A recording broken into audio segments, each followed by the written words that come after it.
Yo, good morning, everybody.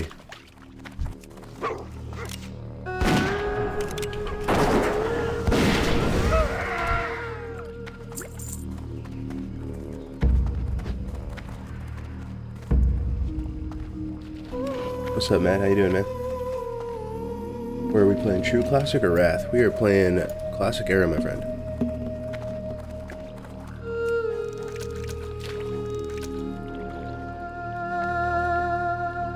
How's the sound? By the way, guys, is the music too loud?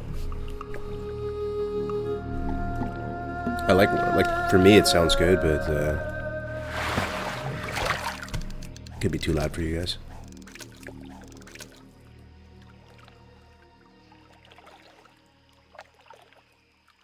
Yo, what's up, Adam? What's up, CEO? What's up, Classic? What's up, Dill? How you guys doing? Just got up a second ago, got my coffee. We are on Hardcore All-Stars Day 7. So we're on the Alt Hunter right now. Trying to make some progress on him. Still quite a bit I need to do. I'm hoping to get some tips from you guys. I need gold. I am down bad on the gold front. You need gold for a lot of things. I just purchased another bank slot, which is what drained me. I was looking good, starting to rebuild my economy, and then you know, bought an 8 slot and another bag, and all of it's gone again. I'm thinking that we kill humanoids near a vendor that are obviously gray because we don't get any XP. So I was thinking harpies. Like northwest could be good, but they're a little bit dangerous. They definitely apply like poisons and slows and stuff like that. You can totally die there, and there are some harpies that give XP up there.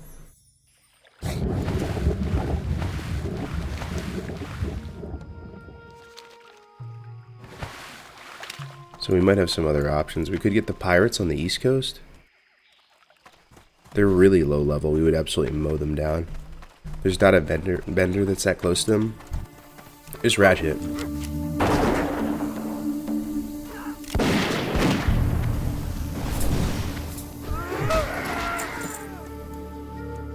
Another thing we desperately need as well, once we get our economy in check, is we have to get a weapon. We need a weapon pretty badly, because you might think I'm memeing, but I'm not. The best melee weapon I have right now is a fishing pole. I had to vendor my staff to afford the stocking pants yesterday, which I was able to pick up later in the day. But the weapon I had before wasn't the best. So we could get Executioner's Sword, but there is another option that comes to mind. I'll ask you guys when it starts to fill up a little bit more. See what you guys think. I was thinking of possibly going dual wield.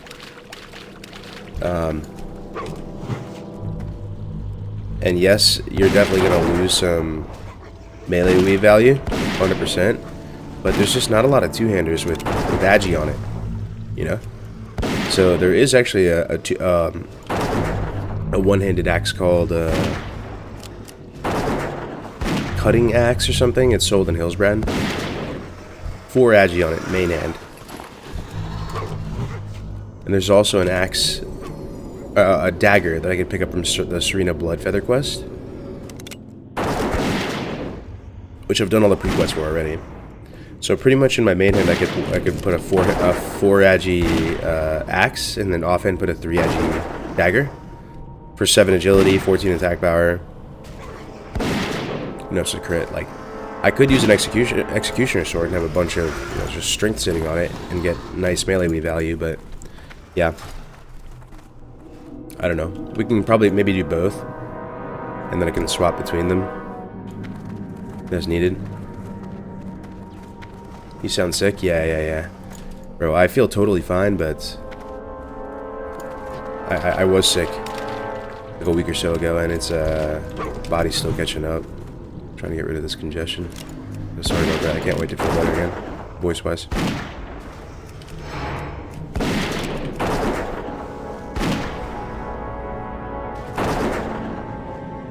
Joker, Fartcore Death Keck, the Joker incident. What's up, everybody? Sorry I missed some chat. Blooming Solitude, how's it going, man? What about fishing along the Ratchet coastline? Thing is, I don't need anything from that tier of crates. I already have all the light leather I need. I could get if I'm gonna do fishing at that tier, I could get Savory Deviant Delights. Let's check out this Jokered clip. What is this? Jokered Fartcore Death? What is this? Fuck, he put poison on me. Minus 50! Bro. Am I dead? Miss? I think I gotta run away.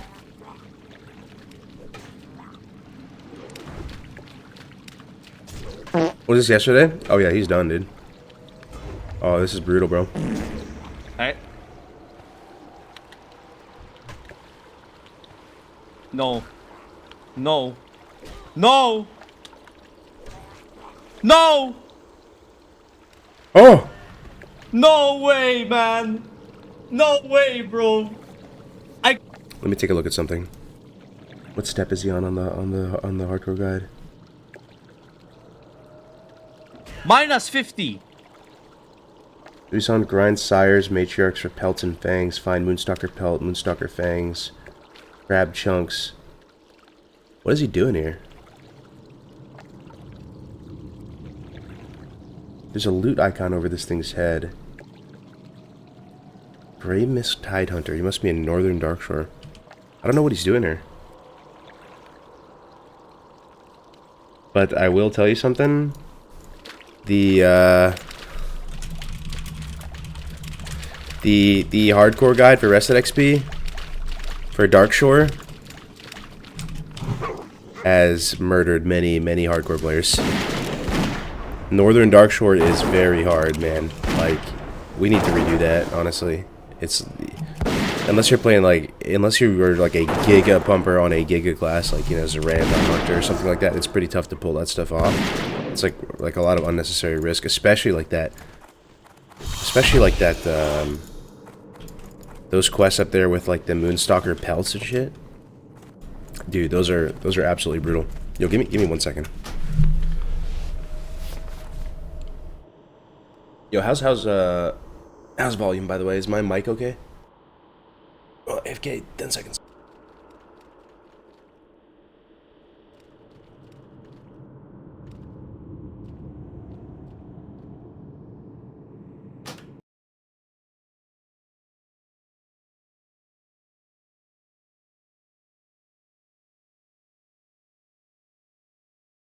Okay, we're good.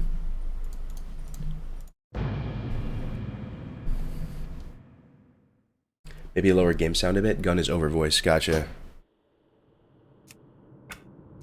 Will do. Yeah, the sound was. I put the sound a bit high for fishing. But as we all know, the gun sound is OP. Gun sound is OP in vanilla. But yeah, guys, welcome to the stream. Welcome back. Good morning, good day, good afternoon, good evening, wherever you are. Thanks for hanging out. We're gonna try to make a bit of progress on this guy.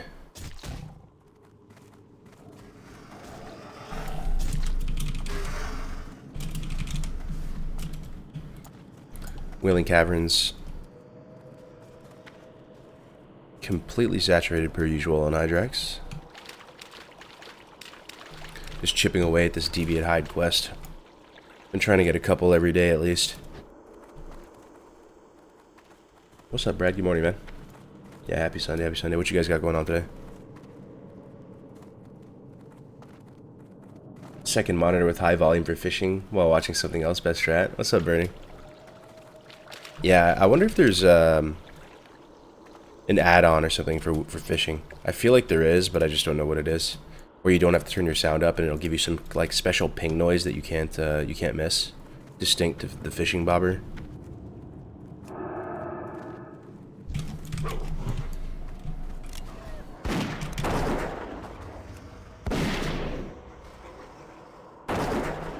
Yo, what's up, Kevin? Good morning. Look for a weak ore, couldn't find anything. Yeah. But yeah, so our what we still need to get done on this character. Pretty much, we got the pants yesterday, which was absolutely huge from the vendor. I tried to do the quest in Hillsbrad for the force strength 4 agi boots, but the drop rate was just miserable on it, and I wasn't even sure that that's even better than 5 agi. Agi is so good on Hunter that even just 1 or 2 more like agi on something oftentimes really swings the like your stat weights as a hunter are like really skewed towards agi. It's really tough for other stats to compete. So I'm pretty happy with these boots on right now, and I feel like it was too much of an investment of XP to try to do the Mountain Lion quest in Hillsbrad. So I'm happy with the boots, happy with the legs. Belt we're gonna do on Monday when we get world buffs to do Isha Walk. That's a tough quest. That's probably the toughest quest we have left to do for the 5 agi 5 stand belt. Gloves are bis. Helm is bis. Shoulders, we do have some green ones that we can equip at 24. But we could potentially get the Stone Talon shoulders from the Jinzo's Twilight Magic quest.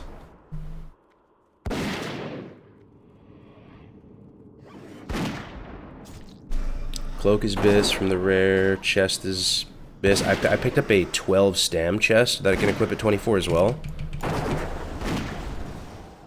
If we want extra survivability. Bracers are bis. I need 1 Bob Saget on this character, so I can put the scope on this silver-plated shotgun. And then weapon, of course. Weapon is the big one, because right now we unironically only have a fishing pole on this guy. Got Venom Strike on the Hardcore Hunter yesterday. Yo, grass, it's a great item. Insane proc rate. But yeah, I don't know if there's any Hunter players in here. Maybe you guys have a take on it. I'm considering not going two-hander for Circuit 1. I was kind of mentioning yesterday that I have like 2 different strategies I'm considering when playing Hunter in Circuit 1. Strategy 1 is to go BM, 36% movement speed. I'm sitting in cheetah for the most part, and I'm pulling into the group and just really trying to keep the pace of the dungeon up. Similar to how you like operate in a raid environment as a Hunter in vanilla. Focusing a little bit less on damage and more on pace and setting pace, in hopes that my team's damage is going to be super high, and it's like overkill for me to be there pumping as hard as I can. Option 2 is to just sit back and to be like really damage focused, and to let the warrior who doesn't have mana to worry about do the pulling. And tactics would probably set pretty good pace, just him being a speedrunner and all. And I focus on keeping my mana up, spamming waters, going marksmanship with aim shot. And in that situation, probably a little bit less melee weaving with that. And I'm focusing on just doing as much damage as possible. Ampi was in here yesterday. His opinion was that I should focus on damage as opposed to the pulling. And I'm still a bit unsure. Like, I feel like both strats are pretty good. But yeah, I'm considering going dual wield, man. I mean, ideally we fish up a Zweihander, a 2-handed sword, or a battle axe that has agi on it. I think the absolute like biggest high roll we could get would be a 10 agi 2-handed sword, level 21.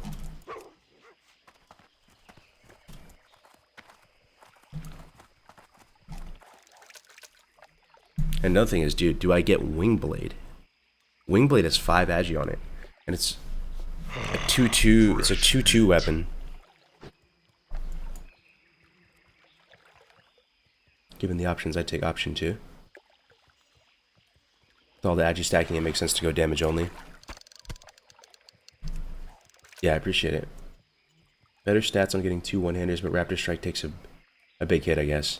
Yeah. I mean, and I could have my cake and eat it too, to an extent. I could have the 2 one-handers as well as a two-hander in the bag.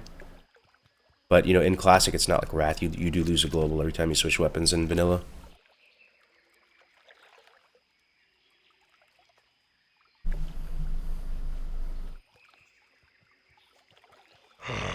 Fresh meat. Yo, what's up, Red? How you doing, man? Rumsey Rum Lights. I actually got pretty lucky on the Rumsey Rum Dark yesterday. I got a huge amount of it in the bank. I got a whole, like, I think I got 20 at the moment.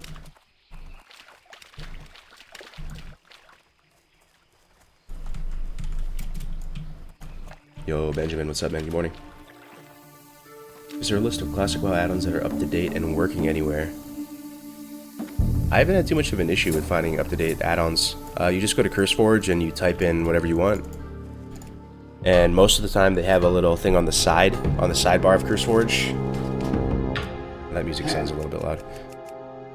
Where it shows versions, and you'll see 3 versions. You'll see one usually for Dragonflight, one for Wrath Classic, and then you'll see one for Vanilla on the right side.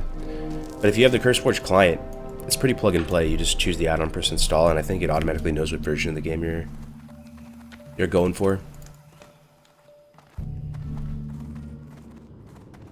Allstars is for sweaty streamers to give themselves medals. The majority of the HC community is chill. Kind of a weird take, bro. I'm happy to talk about it, but that must be part of the philosophy that anything competitive, anything structured, anything kind of innovative, where you try to organize and put things together and build, is inherently bad. Which is that's a philosophy I see quite a bit. Probably just all over the place, even in real life. I don't inherently think like doing entrepreneurial things, like aligning interests so that money and passion and all those things come together. I think it's cool. To me, it makes things feel more real. But yeah, I mean, it's like what Baba Shershow, who's a close buddy of mine, who's original Quest developer for Classic WoW, said. He said something that stuck with me a lot. He said, "Where discovery ends, mastery takes over." And if you think about it, I mean, they call it Season of Mastery. Like, even there's Psalm play, where it's like, you can only discover things for so long, right?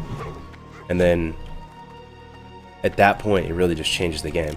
If you still have a lot to discover in the game, I'm not saying I know everything about the game. I'm still learning stuff every week, But if you still have a ton to discover about the game, and it's like very fresh to you, it makes sense where you just want to chill and relax and explore and just make your way around the world. But for many of us, we've been playing this game for so long, so many playthroughs, so many years, that you want to seek to like innovate and keep it fresh and find, give yourself a reason to play with your friends in the world that you love.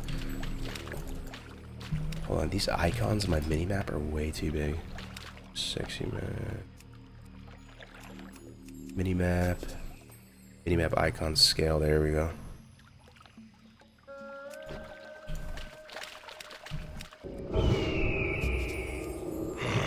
Fresh meat. What does NOCC stand for? Haven't been watching that. What's up, Sazaiman? NOCC is like NOCC. It's our team name. Boku came up with it. We're like a horde physical damage cleave. I don't say melee because I'm a hunter. And we're not like completely typical melee cleave where, like, the absolute min-max optimal melee cleave would probably be... Honestly, it would probably be like a shaman, enhanced shaman. Probably 2 warriors. Maybe 2 shamans, 2 warriors, and a rogue, or possibly a druid or something. I don't know if you'd have a hunter in there. Maybe you would for true shot and stuff. But you'd class stack warriors a bit more, or rogues. But you can't in this competition. Fresh meat. Yeah, the composition is me on hunter. Feral, yeah, Feral's pretty solid in classic for sure. So that's what I was thinking. 3 crit is nothing to joke about. I mean, it's 5 crit in Wrath, right? Which is even more cracked. But 3% is still, that's a mongoose right there for you. 2 warriors, rogue, feral, sham. Yeah, that's pretty freaking solid. There's kind of a world where hunter would make sense though. That's probably copium. Yeah, it's probably copium. Like if you're just multi-life playing, yeah, you don't need like pulling or any of that utility really. You just blast. All right, Wailing Caverns is pretty dead. Where do we make gold, guys? How do we make money at low level? How do we do it? Fishing? I'm unconvinced that fishing is good gold per hour. It's still really worth it to do it, because you can get upgrades, but I think the gold per hour on it's pretty bad. If you're blasting humanoids and just constantly looting gray items, green items, going to the vendor and selling them all, that's my guess on what would be the best gold. We could try it.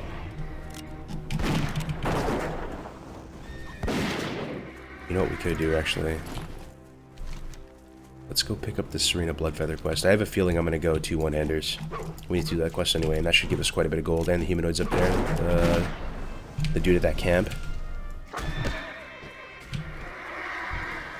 Probably just kill all beasts, you know?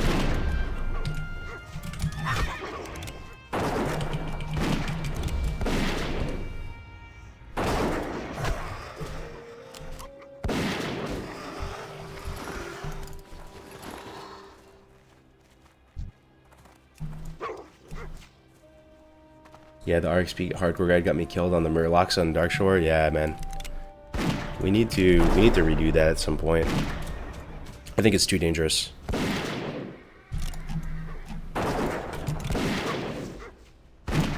The guide was designed pretty much as a speedrun guide.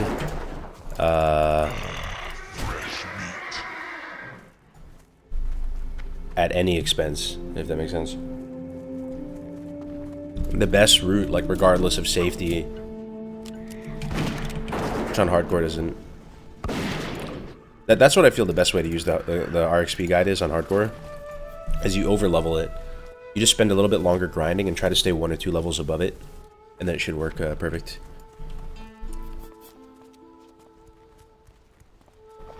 Most people do though, naturally, because they do dungeons, and there's no dungeon routing in the guide.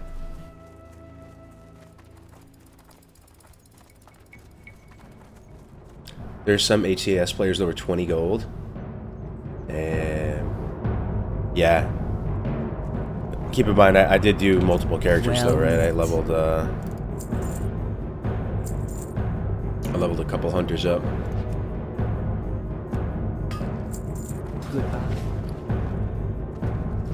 I think we're doing linen bandages, believe it or not. I'll probably just keep 1 stack on me just in case. For the event itself. They're pretty useless. They don't heal for that much. 114 over 6.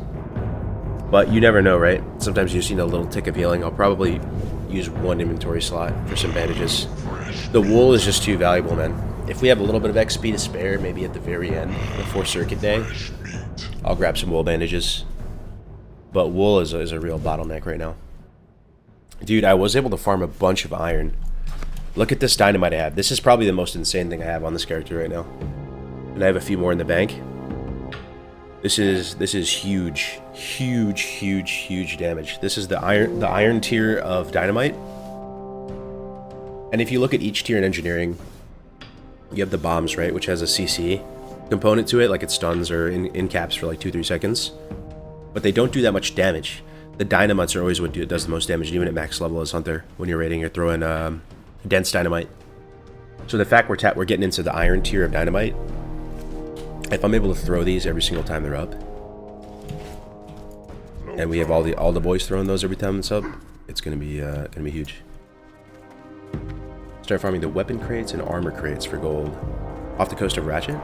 Those are good gold, yeah, for sure. At low level. Blood and thunder. I'll be over there anyway. Oh, nice, dude. Yes, this is what I need. Offhand, 3 agi. And then main hand, I can buy from the vendor in Hillsbrad. And then we're rocking 7 agi on our weapons. For the horde! Yeah, let's go do that.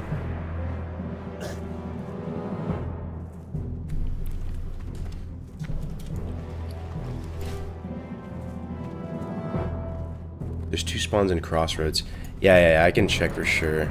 The thing is, man, it's kind of a little bit chump change at my level, but honestly, beggars can't be choosers. I have like 10 silver. There's nothing in there. Oh, there is one there. Good call. Good call, man. Good call. I think the high roll on this is it can roll for like 10 silver or something. There's also a bunch of weapon crates off the coast of Ratchet in the shipwreck, as well as under that waterfall. That's the high roll, I'm pretty sure. Okay, 452. Hey, you know, we take those, man. What do you need? What can I help you with? Strength. We fucking take those. Yeah, the other hunter is pretty much done as well. He's a little bit overleveled by like less than 1%. So if I do decide to play that guy into Circuit 1, we'll take a 1-point penalty. But he's pretty much good to go, and he has better gear than this guy because he got lucky enough to get 6 agi, 3 strength shoulders.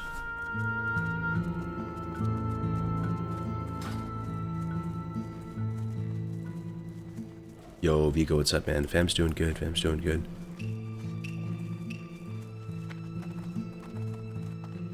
Fam's doing good. They're fast asleep still.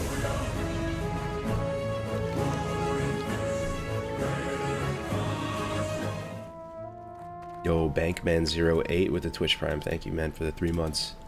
How we doing today, Bank? How we feeling? That's a third of your total gold. Yeah. Well, well, well. What kind of hours are you operating on? Quite an early stream. I'm in the dad gamer life, man. Sleep early, up early. Wake up. Make sure the lawn's getting taken care of. Make the coffee. Take the dogs out.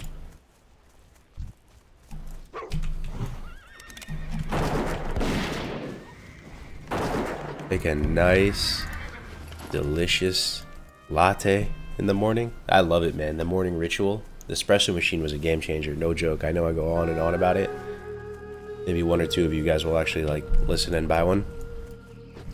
I was pretty skeptical as well. I was a big Starbucks whale. I'm not even kidding, bro. Like I spent way too much there. Just at a convenience store, dashing Starbucks, going there 1-2 times a day. Colossal waste of money for sure.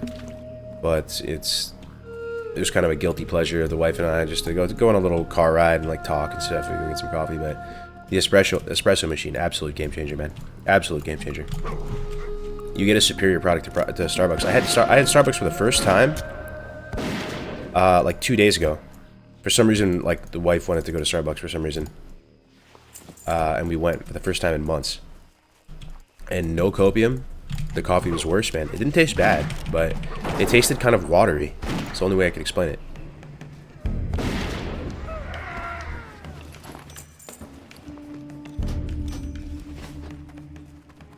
What machine are you rocking? I'm not sure. It was like a $400, $500 machine, which is not that expensive in the espresso world. It's kind of like a entry level to mid-range level machine, but I think that's all you need. You don't need to buy one of those like 2K machines. Like, I don't know. I mean, I don't have the experience of owning one of those, but I would imagine there's a diminishing return. It's like you're paying a lot for that extra little bit of quality, where if you just buy a machine that's a couple $100,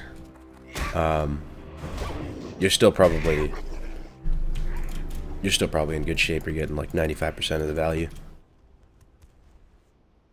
Starbucks is the worst coffee I've ever had. Really? You must live a very privileged life then, man. The worst coffee I've ever had? It's probably instant coffee crystal packets. You make water in a hot pot. This is something we would do in like high school and college. Hot pot. Wait for it to boil or whatever. Rip a packet, dump this crystallized, sugary, like, this like disgusting,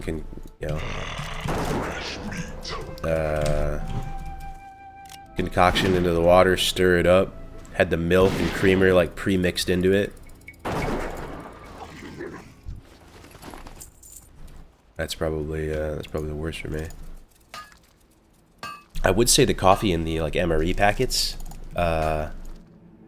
in the army, but in the context of like being when you're in the military, like that stuff is actually good, man. Like you really like it because you're so down bad sometimes. Like people would take the coffee packets and roll it up and put in like a little tissue and put it in their lip. I don't know if they had that in Europe and stuff. It's called dipping or yeah, like packing your lip with like coffee, and they would call it like a ranger dip or like ranger rolls and shit, just for a little bit of a boost. Yeah, 1 tap, sure, bro. Take the 1 tap, dog. Enjoy.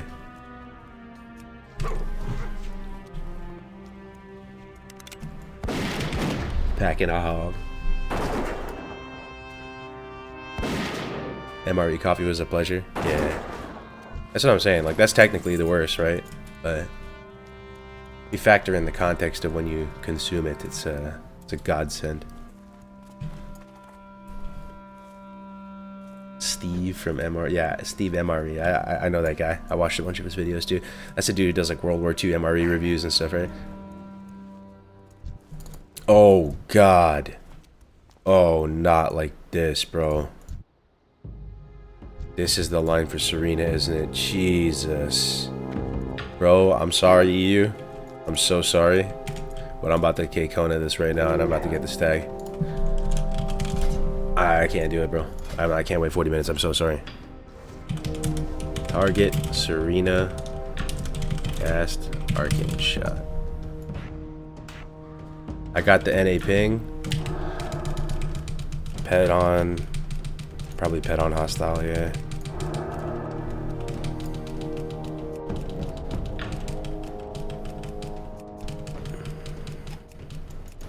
Oh, Jesus, pet on hostile, biting me in the ass there.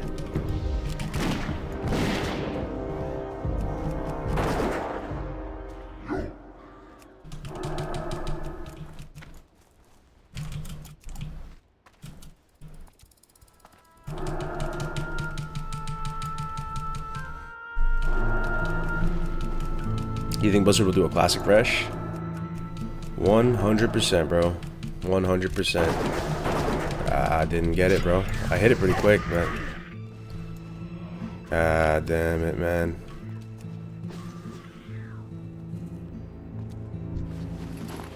God, this server is everywhere you go, man. Everything is dead, which is, I guess, is a good thing, right? Wailing Caverns. Everything in Duratar is taken. Hillsbrad was a little bit more chill.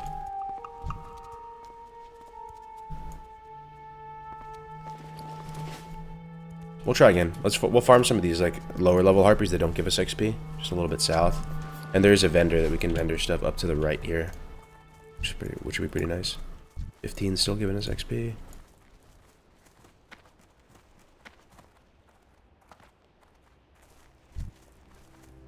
Any 14s? 14s, couple.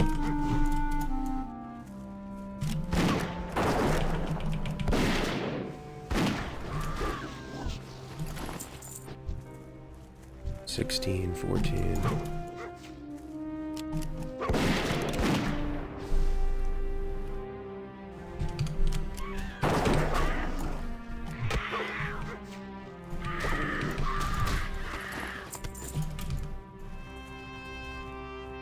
Tell them creator privilege. Yeah, I'm sure that'll go over super well. Hey guys, I'm streaming. Please, please, please. I need a tag. I'm streaming.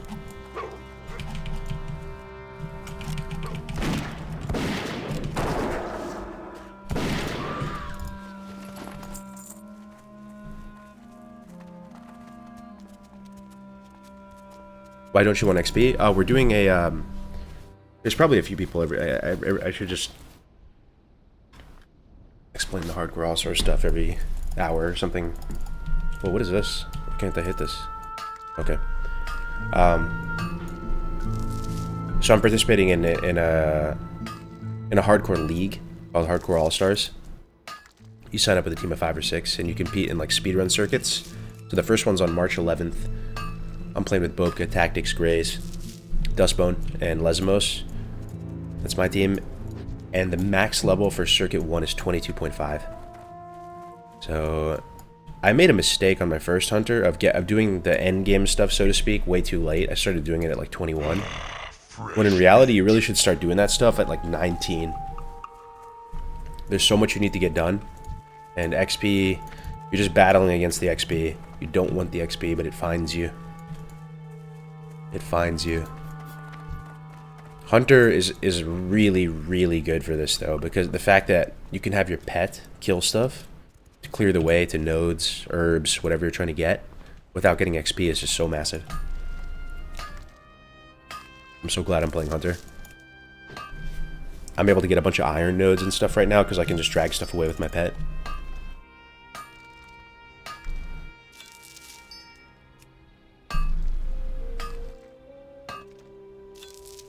Tell them you're the 100K YouTube creator of hardcore.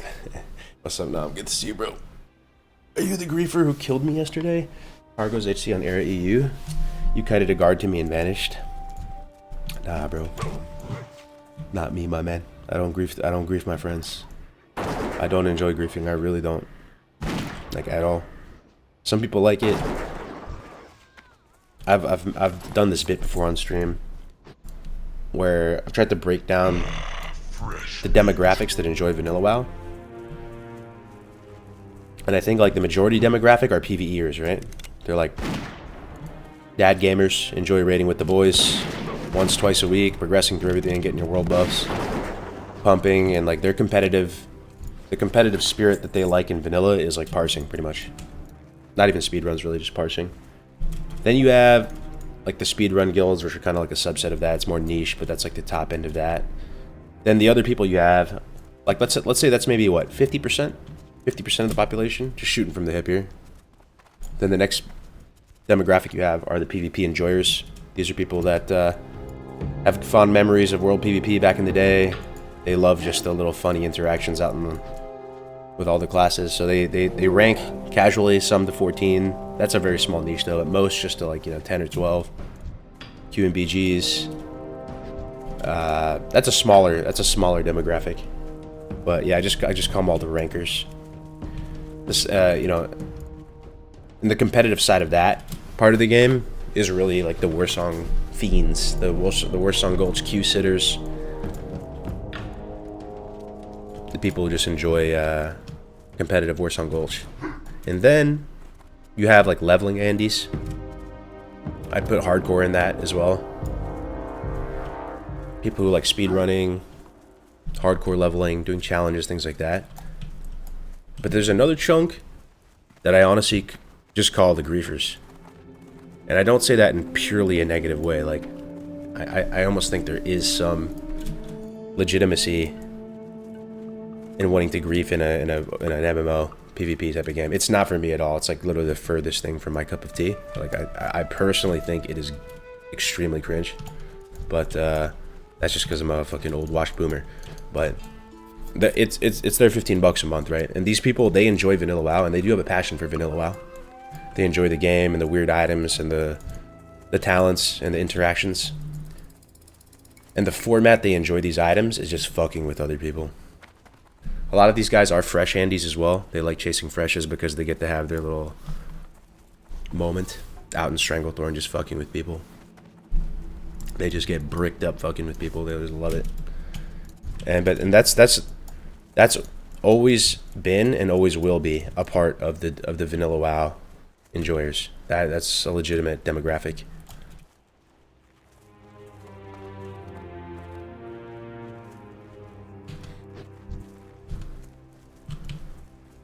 Not many 14s left.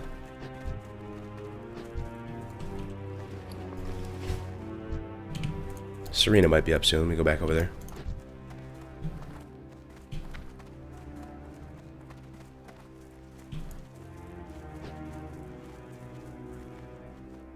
Wait, the YouTube channel hit 100K? It did, man. It did. After all these years, it finally did. For normal horde leveling, what pathing to 30 do you follow? Normal horde leveling, depends where you're starting, but you do your starting zones. Whether you're in the undead zones or Durator or Mulgar, you eventually make your way to Barrens. Early teens. Stay in Barrens, do two questing arcs, usually hit like North Barrens and East Barrens with the pirates and do some of the ratchet stuff. Then you hit Stone Talon for a little bit. Oh my god, it's what the fuck, why is this here? Why is this here? Why is no one here? There's like 19 people queued up for it. Why did I just get that for free? What? Am I dreaming? Am I layered?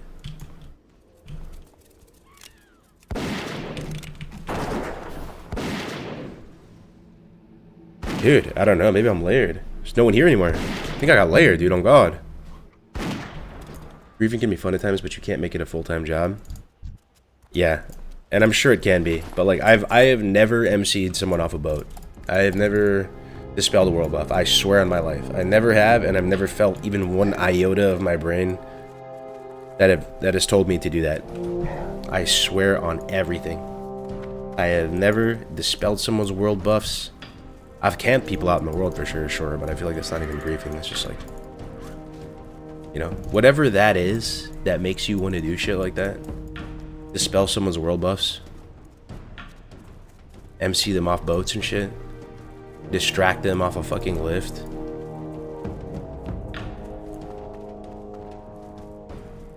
Oh, you're playing with fire with that one. That's just like, you're putting bad karma out into the world that might come back to get you in some form. I don't know, man. That's called being young. Yeah, true. Could be that too. I definitely was a little squeaker yelling into my Xbox 360 mic. Back in the day, Halo 3, Halo 2. Yelling profanities at people playing Gears of War 1. Sure. But, you know, if you're still doing that shit, and you're, I don't know, man. I'm not trying to be too judgy here, but I don't think it's good form, man. I don't think it's good form to do that to your fellow player.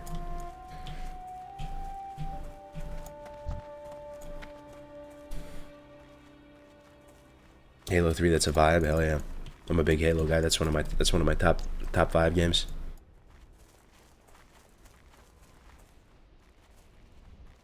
What about kidnapping another guild's main tank with MC and holding him hostage for an hour, asking for a friend? Is that you did that? What do you guys think is next for Sam? Let me see. Next for Sam.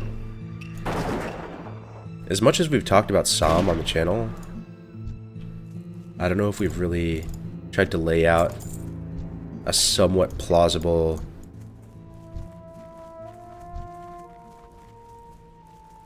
look at what Psalm 2 would actually be in terms of what changes they would add. I think there's a few things I'm leaning towards in my mind. Like, I do think they're going to do world buffs for this next Psalm. I 100% think they're going to involve world buffs. There will be world buffs in this next Psalm. I just have a feeling, man. We just did a Psalm without it, and that was one of the main pieces of feedback I think they received. That you're just cutting out a huge swath of the game without world buffs. And I do agree with that. I think world buffs are honestly purely good. But I do say that with Chrono Boon in the picture. I do see a world where where like world buffs without Chrono Boon can lead to a lot of like toxic degenerate behavior and friction and the game not being fun because you can't play your main. You have to go collect all these buffs and then log out, and it just, everyone's all stressed a lot of the time because you have time ticking on your buffs. I get it a little bit, but with Boon in the picture, buffs are great, man. I fucking love Chrono Boon, and Chrono Boon is dope. And I think, like, yes, there's probably some opportunity cost in emergent gameplay or whatever you want to call it, world PvP, with people dispelling buffs, fighting for buffs out in the open world. But me personally, I can live without that stuff. I don't need to go through epic air quotes battles of trying to make it into Blackrock Mountain with my buffs. I'm good, bro. You can still have those battles. You can still gank each other for fun, you know, going into Blackrock Mountain, but it makes the game a lot more fun when you can just collect the buffs, store them up. There's a meta and strategy behind, you know, when you boon, when you reboon. I enjoy it a lot. So I think there will be world buffs in this next Psalm. I'd like to see world buffs with the harder mechanics as well, because I've been raiding on Era recently. I'm raiding today. I'm raiding AQ today in a couple hours. You do kind of miss the harder difficulty a little bit. The people who are raiding right now in Era, at least a lot of them say, oh man, I miss the hard modes. I miss the hard modes on Psalm. Those are so cool. And they'd want to see them return. So having the hard modes, but also with world buffs, seems like it could be really cool. I don't know what they would call said season. I think we're going to... I'm really split with regard to like leveling speed, if they're going to keep it at an expedited rate or if they're going to go back to 1x values. I do enjoy both. They're both unique vibes. And if I had to choose one, gun to my head, I'd probably... Honestly, bro, fuck, man. I'm so biased though, dude. I'm so biased. This is giga bias showing. But I'd actually on Psalm want a little bit faster leveling. This is giga bias though. Like, I'm just gonna keep it a buck with you because we do lots of events for hardcore, and SOM servers are gonna make a lot of these things like dungeon drafts and community events that are like one-day things, like a hardcore Warsong Gold, a hardcore AB. All these things are on the table now. With increased leveling speed, you can do SOM servers and get a little bit further in a day. So that's giga bias, right? But that's one reason. And two, it's a bit of contrast. It provides a little bit more contrast to Era, because I think Era are going to be evergreen servers. They're going to be around for the next 10-20 years. Era servers will be online. So SOM being a slightly different environment, and even in terms of the pacing, I think it's kind of cool. But I'm not dying on that hill by any means. If they just want to go 1x values, if they want to go 0.5x values, I'll have an open mind about it, you know.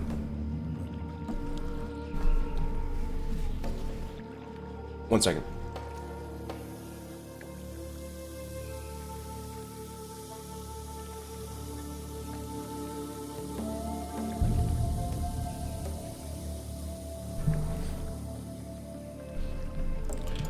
Which pet is that?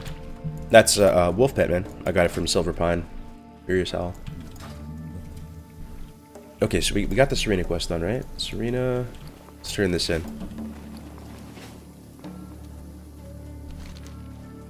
So we got 75% of a level. Wiggle room now, between now and the 11th on this guy. 0.5x value sounds interesting. Yeah, I'm half memeing with that, though. For some reason, I think 0.5x values would be a mistake. I do like a harder, more challenging world, but I like it by way of like them buffing the mobs and shit, you know?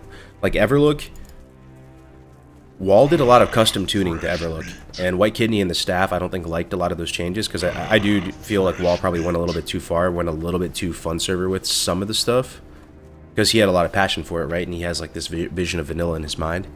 So I think he like possibly tweaked the VMangos values a bit too much and did a little bit too much custom stuff, and that probably freaked them out. But playing on Everlook on launch, the world felt extremely dangerous. The mobs felt extremely dangerous being out in the world. The PvP plus the added difficulty of the mobs, they didn't make the values less. It was still 1x. But the fact that the mobs were more dangerous essentially made it like 0.75x or something, or 0.5x, because everything was so hard. You know, I'd like to see the leveling slow down through that, rather than like, it feels bad that just I turn this quest and it gives me half XP or something, right? Or if I kill a mob, it gives me half XP. Let's make the mob harder. Strength and honor. RP Skinner. Oh, I don't even have daggers trained. Where is Abu. It's Org, right? Org, you train daggers? Talk to me. Let's see what we can vendor. Trying to get our money up. Trying to get our money up.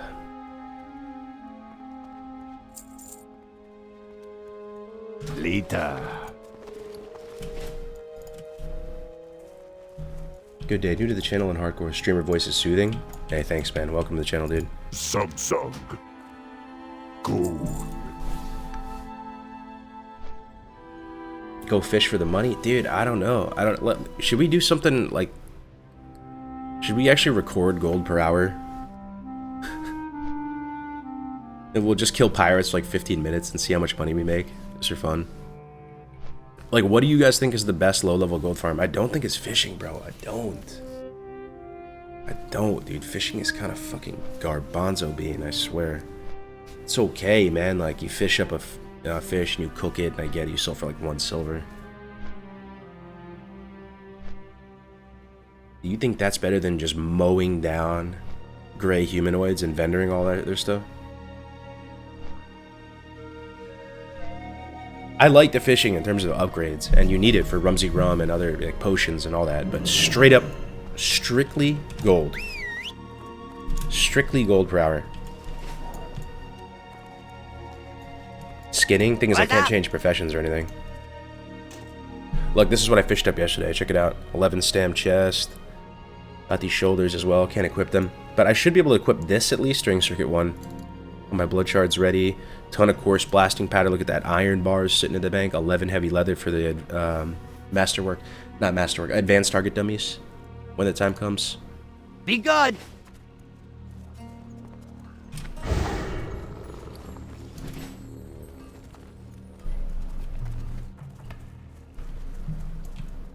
It's pretty nice how there's 114.2 client out for P servers. Yeah, it is very buggy and borderline unplayable, but the fact that it is playable in any capacity makes me, I can't go back to 112, man. I can't go back to the old Lights Up repack. And I do think if the private servers want to be successful, that's what they do. They adopt the new technology and they actually collab with Brutalnia. They collab with that blue guy who's also helping running the GitHub for it.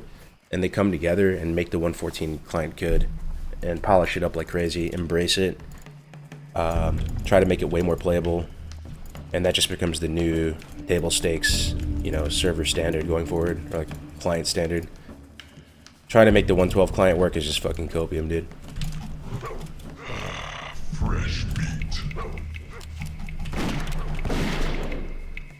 Like, you can have weak auras, all add-ons functional. You can log, because there's, you know, advanced combat logging in the 114 client, and you're telling me you want to use the 112 client. Yeah, no shot.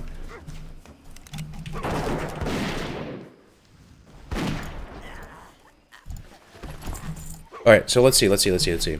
I'm not a big gold farmer, Andy. How much silver do you think we're gonna make in 15 minutes of farming these guys? Let me see. How do we do this? We delete everything unnecessary.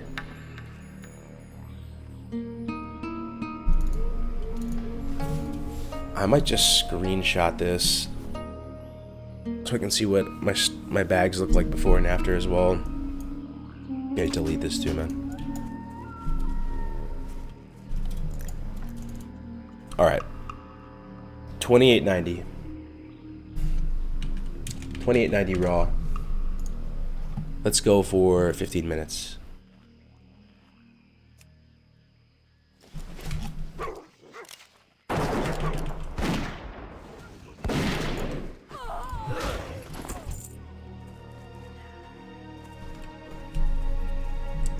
Is the team going into the dungeons today? No, it'll be on the 11th is when Circuit 1 starts. So we still have a week to get the characters ready.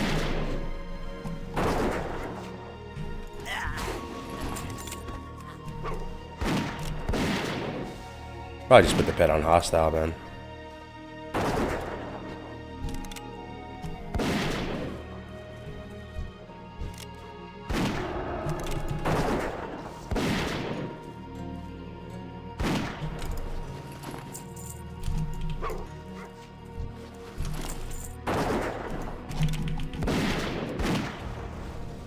What is this level 22 challenge? Where can I find the infos?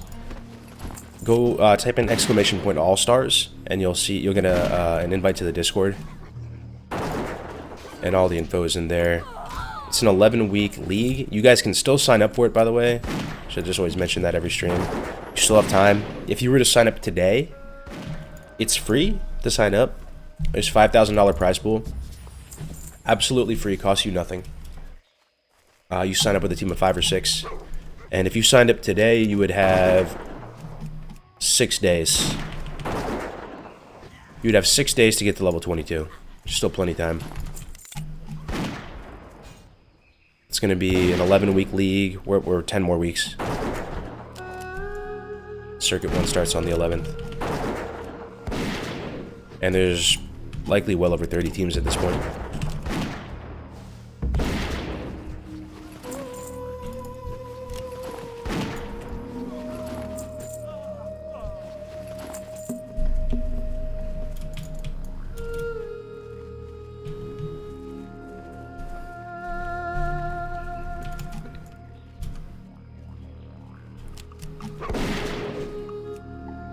All these dudes watching at 2200 tag mobs while they're trying to get their quest done. Yeah.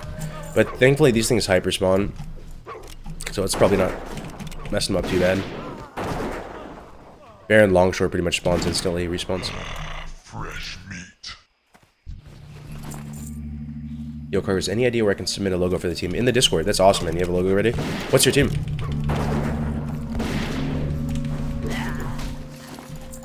I can't wait for the next Around the Forge episode. I think it went super well. That was awesome.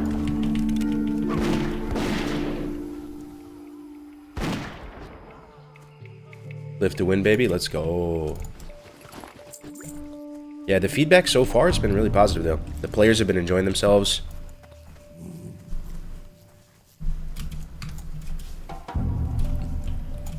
We'll see if the viewers enjoy themselves when the first circuit comes around. So the first circuit's going to be casted by Sarth and Jordy and Stay Safe and Winky.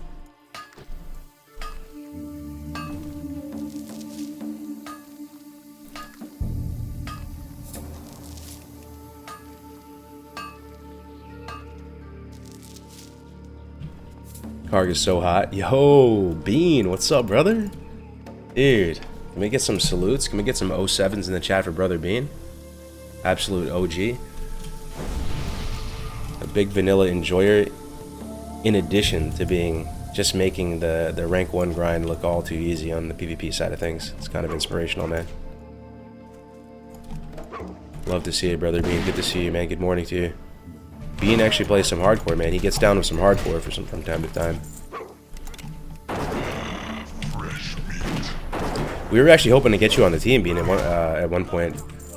You were like one of the top picks when Bobka and I were like going through everybody. Like, yeah, we gotta hit up Bean, dude. Maybe next, maybe you want to compete in one of the dungeon drafts or something too. That's a separate thing.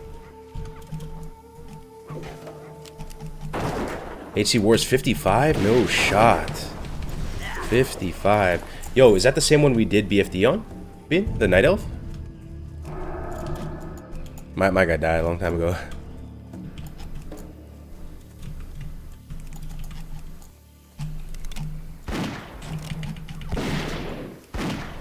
It's such a big commitment. I got too much wrath to do. Oh, nice, nice. Yeah, man. Are you gonna raid on him on HC Elite? The endgame hardcore content is like giga views right now, dude. Guzu is farming, bro. Guzu is basically about to be like rank 1 classic streamer, or whatever that's worth. No cap. He's like 3K plus doing Ubers and stuff, man. You can tell people are down bad for vanilla. People just miss it, man. They just miss it. They just miss the old items. Guzu is pumping, man. I really want to raid. My 31 lock died today in a Nomer wipe. Oh no. You got a clip? Watch it. Yeah, Nomer's, out of all the hardcore dungeons, leveling dungeons, guys, which one do you guys think is you know, they're not like brain surgery, but which ones do you think is the hardest? Nomer's up there, man. I'm trying to think. You just dodged Nomer. Ah, thing is, it's too good. You gotta do it, bro. For trip runners, you gotta do it. You gotta do it. Dire Maul. I don't even consider that. That one is so hard, bro. You don't even consider that one a leveling dungeon. It is in the circuit, though. Check this out. Check this out. Check this out. Check this out. Where is it? Here, check this out. Check this out. Check this out. Here it is. Here it is. Hopefully you can see that. So, this is Hardcore All-Stars. This is what we're doing right now. I told you guys my team. Tactics, Bobka, Raze, Lesmos, Dustbone. 11 weeks, 5,000 prize pool, 10 live events. So there's these dungeon drafts. You might want to maybe play in one of these being. They're pretty fun. These are just one-day events, and they're solo. So if you have 0 friends, this is the event for you. $500 prize pool for them. We're running 5 of them over the course of the next weeks. Next one's March 18th. Dead Mines on Gray's channel. But this is what we're doing here, though, the World Tour. So these are the two like arms of the league. Here's the event calendar. March 11th right here is the first circuit. 18th is RFC. Dead Mines on April 22nd. Wailing Caverns, etc., etc. We just did that right a week or two ago. Race to Dead Mines. What was I going to show you though? Yeah, here's Circuit 1, Saturday, March 11th. WC, Dead Mines, SFK, BFD. In any order, you pump through them. Any order. The pathing between the dungeons also counts for points as well. Oh yeah, the grand finale. The grand finale. I think you can be 59.25 or something going into these.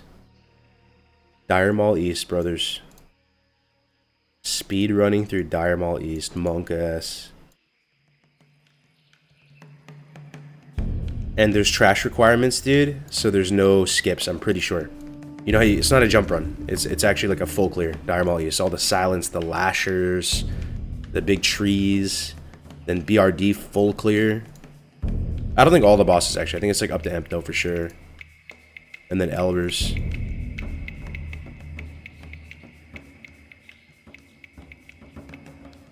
So yeah, Dire Mall in the circuit, man.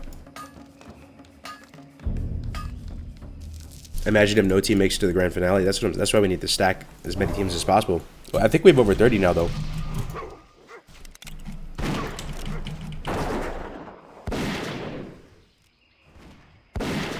Can you link this info? Oh yeah, send it to you. Yeah, hell yeah, bro.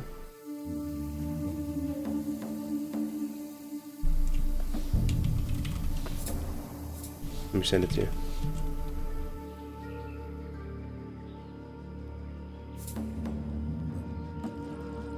This is also in the Discord as well. If you type exclamation point Allstars, if you're listening right now, you can get an invite to the Discord, and all this is in there.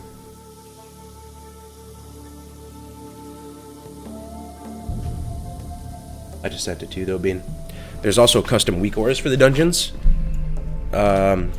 Or Thames, the guy who does all the like raid weak aura packs, and Sarth and Jordy and a lot. I don't know exactly who's working on the weak auras, but the teams are going to run a run weak auras for the dungeons to track trash requirements. So basically what that's going to do is make it so you can't do like too much skips, you know? You can't just run to like evade spots and skip half, like, you know, half the dungeon.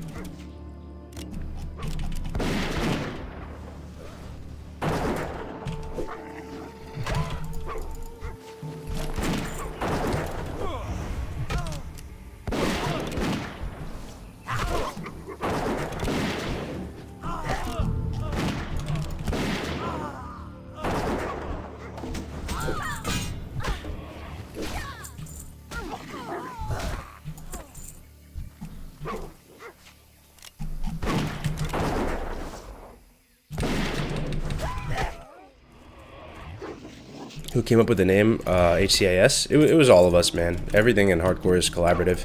That's one thing that I absolutely adore about life. There's a lot of things I don't adore about life, and the way it's set up, how, you know, you pretty much grow up with friends in elementary school, middle school, whatever. Everybody grows apart, does their own thing, starts their own tribes, blah, blah, blah, blah. Like, that's an example. Kind of a random digression. But one thing I do like about life is how much better things are when you collaborate. It's always been the case for me. Like, I enjoy doing stuff with people more than I like doing it solo.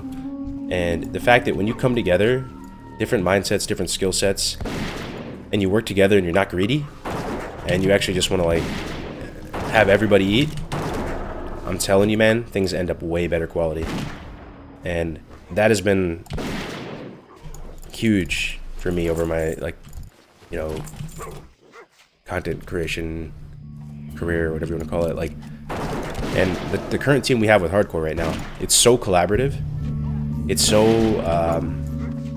like not greedy, you know. People just have a lot of love for passion, a lot of love for the game mode, and I hope it shows, man, in everything we do. Like,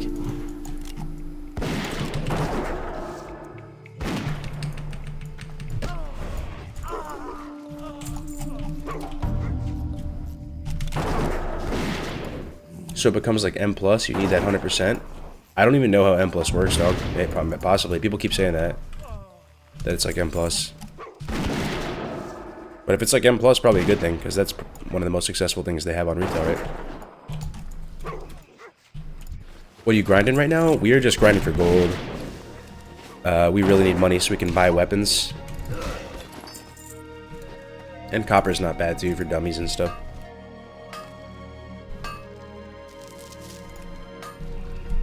So this will be like MDI but with classic dungeons instead of Mythic Plus. I guess so. I guess so, yeah.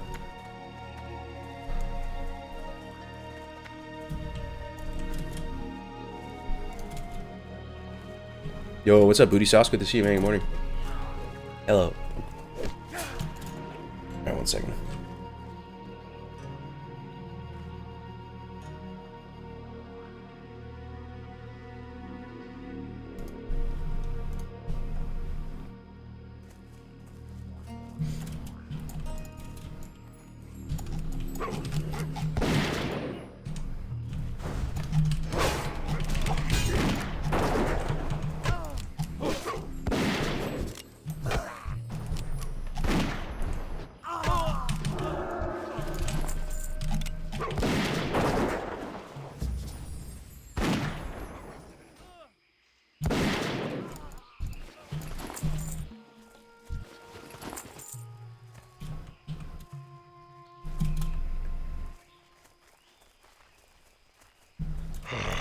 Fresh meat.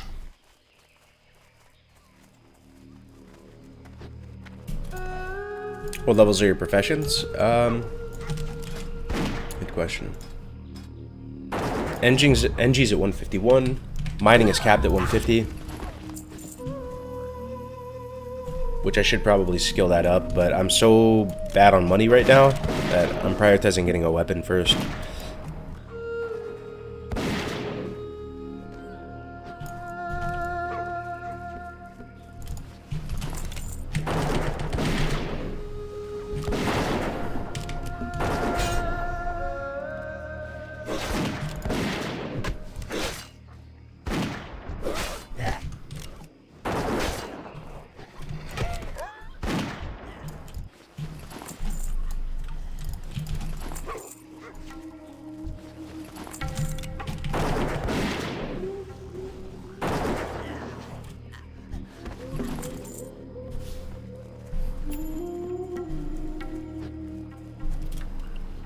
Kargoz debating maining Lock or Hunter for the next Fresher Classic. Help me out with your beast at both. To be honest, bro, I would main Hunter again in a heartbeat on a vanilla server. I think the entirety of the experience from start to finish is really fun, and there's a lot to enjoy. I would not probably main Warlock again in vanilla. And if I did, I would for sure main Warlock on Alliance, not Horde. And if I did main Warlock, it would have to be unlimited debuff slots. Actually, I probably would. I would main Warlock again, but it would have to be unlimited debuff spots for sure, and it would have to be Alliance. But gun to my head, when you compare the Lock experience in vanilla to the Hunter, I think the Hunter is way more fun. Way more fun, dude.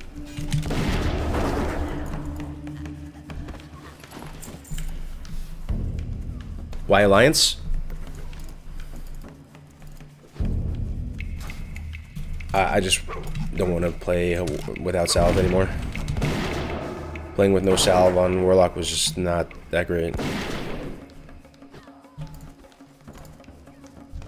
But then again, I didn't like play it. If you're probably at like the very, I don't know, bro. Maybe it's fine. Like if you have a dope enough tank, maybe it's fine. But the thing is, bro, like you can.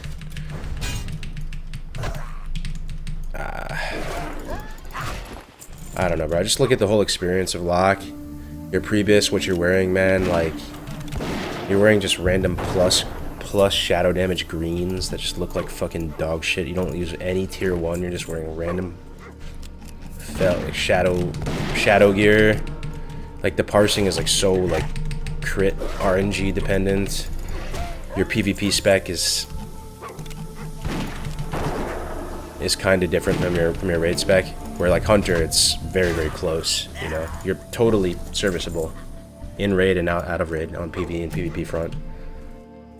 The gold farming, you can do it on Lock, but it's just a lot trickier to pull off. The shards, man, the shards are a huge deal. There's not a great way to farm shards in vanilla fast. So if you're trying to do any sort of PvP, you're constantly like fighting the anxiety of getting more shards.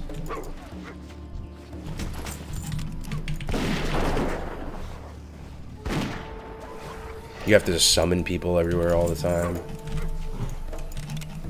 I don't want to be too much of a doomer on it. I mean, it's fine, but Hunter, on the other hand, is just delightful. Hunter is just quality of life the whole way through. So fun. You level fast. You have insane gold farms. You can farm like half your Prebis solo. You have an important and valued role in the raid. You wear your full tier sets. You wear full tier 1. You wear full tier 2. You wear full tier 3. You can wear full tier 2.5 if you would like. Your weapon progression is chill as fuck, dude. There's a leaf that drops every other week to start. You know, you can use Bloodseeker, which is pretty much in the same tax bracket as Rockdalar even. Bloodseeker is cracked. If there's AV on launch, just get that and you're chilling, dude. Farm your SGC solo. Farm both rings. You can get a chest, leg piece at a Dire Maul solo. You know, you can clear out a DMT for the boys. Good in world PvP. The role you play in BGs is fun and engaging. You're not stun locked by shards. You get a puller cut if you're doing GDKPs. Like, dude, Hunter's great, and you benefit from all the world buffs now too, dude. Oh my Lanta, dude. You get Fengus Ferocity. You get the Juju attack power applies to you now. Dude, Hunter is just.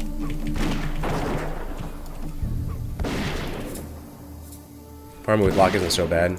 You can do it. It's just weird to do it. Unlock, you're like sacking your like Void Walker for like HP 5 and kiting stuff around. They're like, I've done it like back when it was meta doing. You could farm like do jump run solo as a warlock.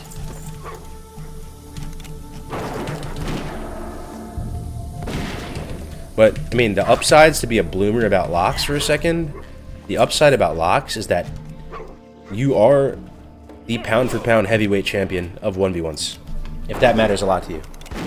If you have the proper setup and you have the shards and you have your pet out, you have all your trash buffs up, you have all your trinkets up, your SL, or if you're SM, you can do it. All three specs are pretty strong, but SLSB in particular, you're so strong at dueling, it's not even close, bro. Like, it's pretty much locks and rogues. If they have literally everything at their disposal, are going to be the two strongest 1v1s overall, like well-rounded. Because I think mage is probably, in my opinion, in vanilla, have an edge over rogues.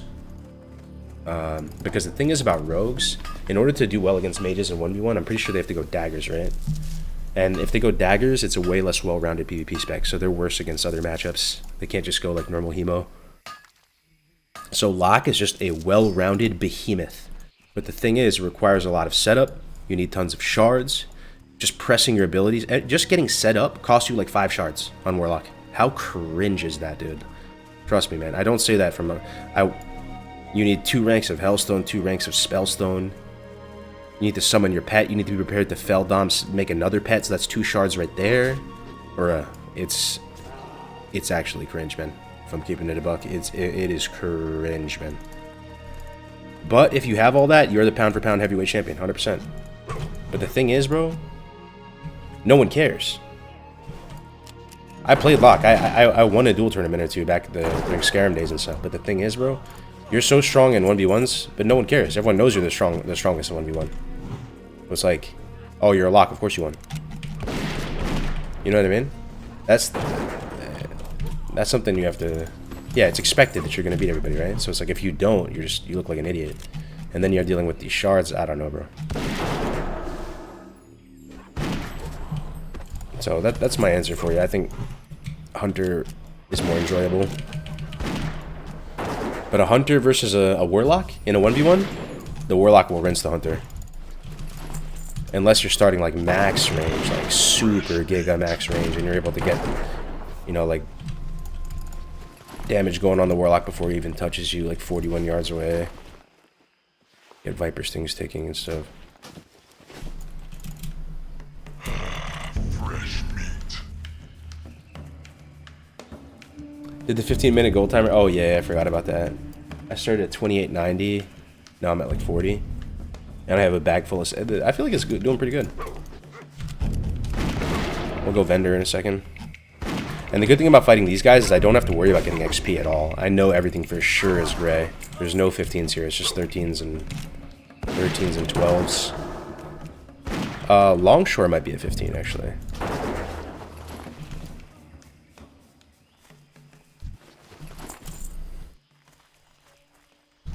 Which race for Hunter on Horde side? Which race for Hunter on Horde side? For PvE, it'd be Troll. For PvP, it'd be Orc. There's like a small niche of people who think Tauren might be good just because you have the longest range. You have that extra Tauren leeway on top of the 41 yards of... Like auto shots base 36, right? You increase it by 6 through talents. So it becomes 42 plus 3 Tauren leeway. You have like 45-yard range if you're moving. And you have War Stomp, which Hunters don't really have like oh shit button CC, like, you know. You'll have Scatter or Intimidate, or there is a spec where you can run both. So honestly, Tauren's not bad. A lot of times too, you just need enough health to like survive certain damage like breakpoints as Hunter. So I don't see Tauren is actually not bad, dude. Tauren's not bad. It just looks super goofy. But if you want the most well-rounded race for Hunter on Horde, you gotta be Troll, right? Because I mean, Berserking will help you in PvP a bit. It's amazing in PvE.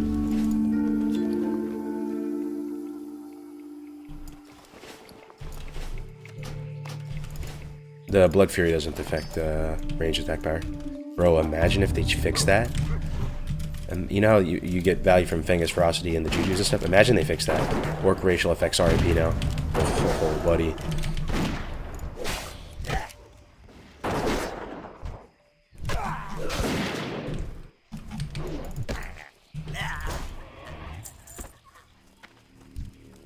And they look the coolest? Oh yeah, Trolls look great, for sure.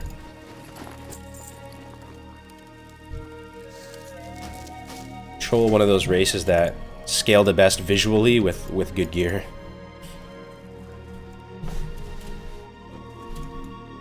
I don't know though. Troll Hunter in full tier 3 Hunter versus Orc Hunter in full tier 3. Troll Hunter in full tier 3 looks a little goofy, I think. And specifically tier 3. In tier 1, I think it's like equal. They both look badass. Giant Stalker is just cracked. But tier 3, the Troll BT1 looks a little weird. Orc pound for pound probably. Dude, I can't even imagine a Tauren Hunter in Crypt Stalker. Now that's a weird champ.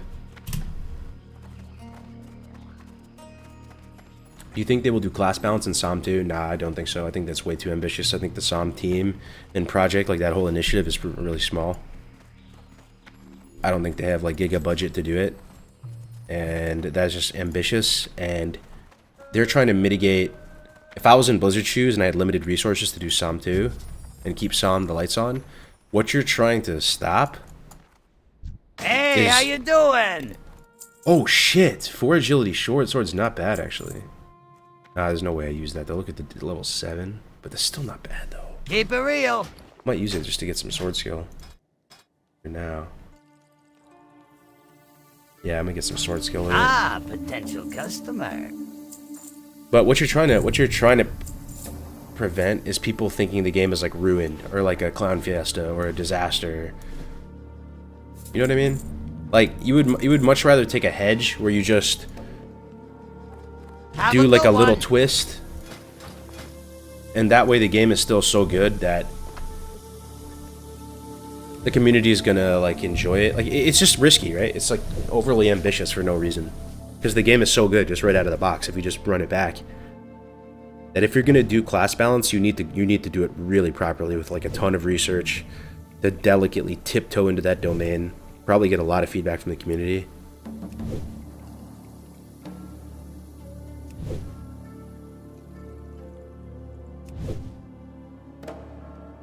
Is this a backup hunter? It is, but it's slowly becoming my main hunter. So we're just gonna keep a stack of 20 heavy linen and just fender the linen. We're slowly trying to get this guy up to be the main. Dude, that was not bad. So I don't know, we were talking a lot and it was pretty scuffed, but we went from 2890 to 68. Keep it real. That's not bad, man.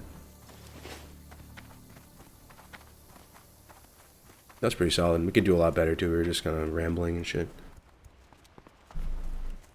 Classic Fresh with 500% XP buff perma, no debuff cap. 500% XP buff? No shot. What's up, Brand? Good to see you, dude. Good morning to you, man. Any interest in running a classic vanilla back, Brand? Even getting into the Dragonflight. Add RBGs to Classic Plus. Ooh, yeah, that's not so bad. That could be cool. Make the PvP system a little more robust. I always thought solo queue would be dope though, man, for BGs. Everybody in there is solo, you know? Dude, this is a perfect opportunity. Level up the old weapon skill in case something drops, like Strike of the Hydra and BFD or something.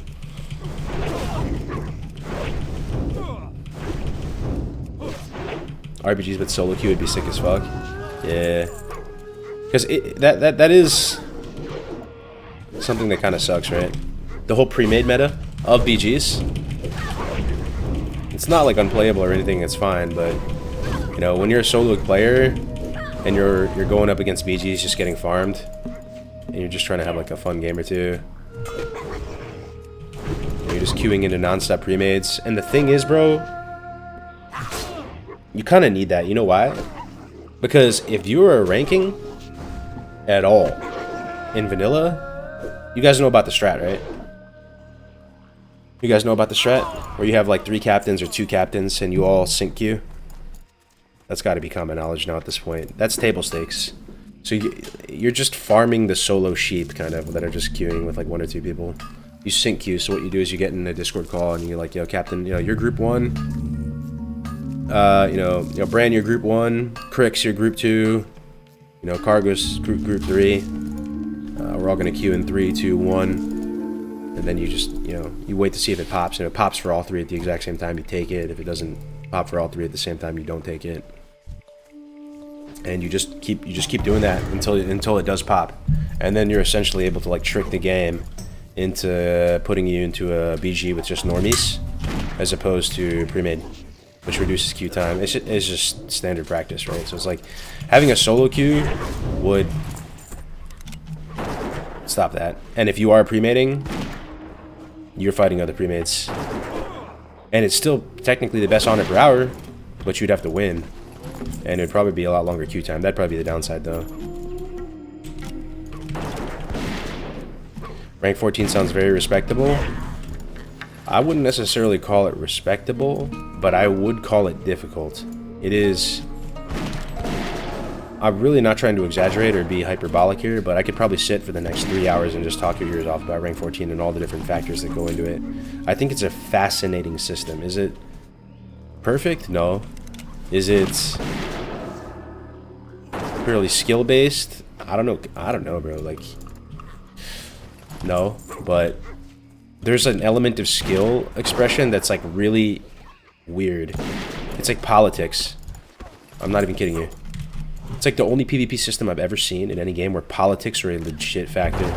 You have to be a team player, you have to play ball, but at the same time, you also have to pose a threat where, you know, people believe in your ability to push honor and your ability to break the brackets. So it's not like, you know, people have to believe you're sitting on a huge mark bomb, and that if people disrespect you or take advantage of you, you can shatter the brackets as well. It's like, it's just this crazy, like, it's this crazy combination of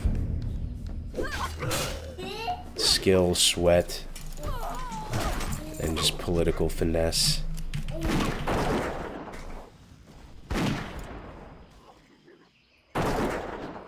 You have to have social skills. Yeah, that's what I'm saying, bro. If you are just a complete antisocial degen griefer, honestly, bro, you're not getting rank 14. You're not. Bro, can't kill Baron. I think it's gonna be, it'd be very tough. If you were an antisocial degenerate griefer that doesn't play ball with the community, it's possible you get 14, but that's on hard mode, man.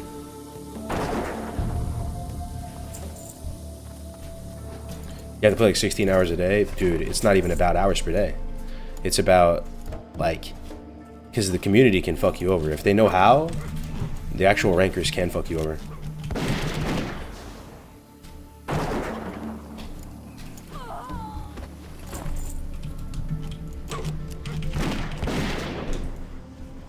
Would you get rank 14 on a Hunter at Worrigan? Well, that's another great thing about Hunter. Like I said, when I talk about quality of life, you still have an incentive to rank as Hunter.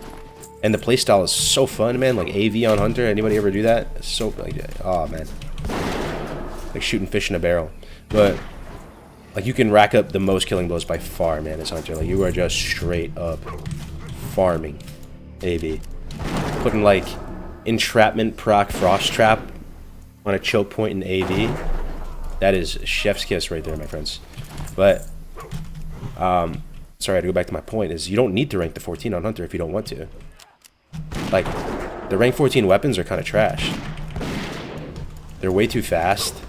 And, like, you even just look at your starter bow, like your Rocklar, sorry. And it's already in, like, the same ballpark as the rank 14 shit. So you can rank to, like, 12 if you want. But that's the thing, it's also optional. Like, the rank 10, there are gear setups where you can run the rank gear. But you can also just not run the rank gear. You can just run full 8-piece tier 1. You can run full, you have to run full 8-piece tier 2 on one of your hunters for exposed weakness. So it's optional. If you want to rank and get that gear, especially in the early days, and get like the 2-set bonuses, that's phenomenal. Do it, and it's going to be super fun. But you can stop at 12 with a clear conscience, and you maxed out what you can get from the rank system. Or you can push 14 for the clout set, you know, and you can walk around in your martial gear, your high warlord set, and it is great for PvP. The PvP set is awesome for PvP. There's a ton of stam and stats on it. So you just have options. You have great quality of life the whole way through on Hunter. Why aren't mages very good for this event? Drinking? I think mages would be pretty good for this event. I think mages are always good. There's a lot of mages in this event. There are spell cleave teams. There are teams without tanks. There's all comps being represented. I think you're missing an S in the All-Star Hypnoidal for the command to work. But yeah, just my hourly shill. You guys can still sign up for All-Stars. You still have up until Circuit 2, actually, to sign up.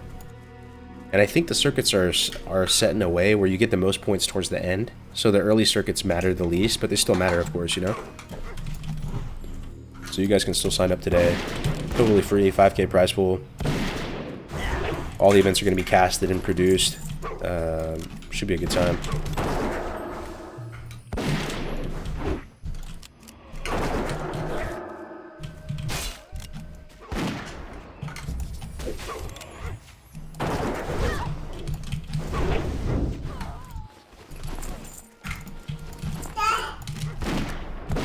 Which dungeon does your team have?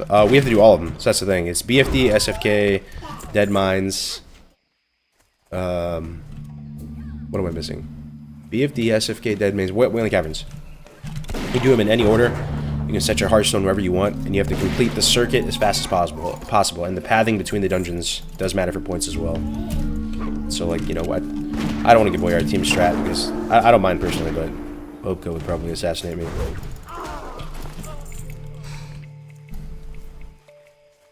I just realized, bro, it might be better to farm the pirates up here. I'm trawling. There's a bunch of pirates up here. This is where the mages AoE farm.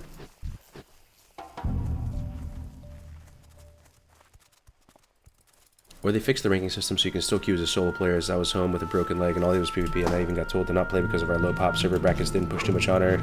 It just sucks you get told to even play because of the brackets when you burn PvP.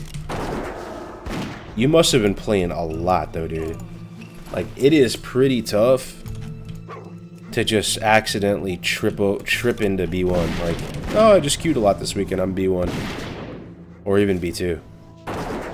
And if you're just casually playing and just spamming BGs, then the people running your brackets are all fucked up. But I do think you kind of set the like if I was running a bracket, you'd set the B1 commitment as like you're playing at least 16 hours a day, which is light. That's like light for a B1. But it's at least going to be the honor per hour equivalent of 16 hours per day. B2 is going to be a little bit more relaxed, B3 a little bit more relaxed. You don't go just like strictly based on a number of like, you know, 50k on a cap, 70k on a cap, 700k.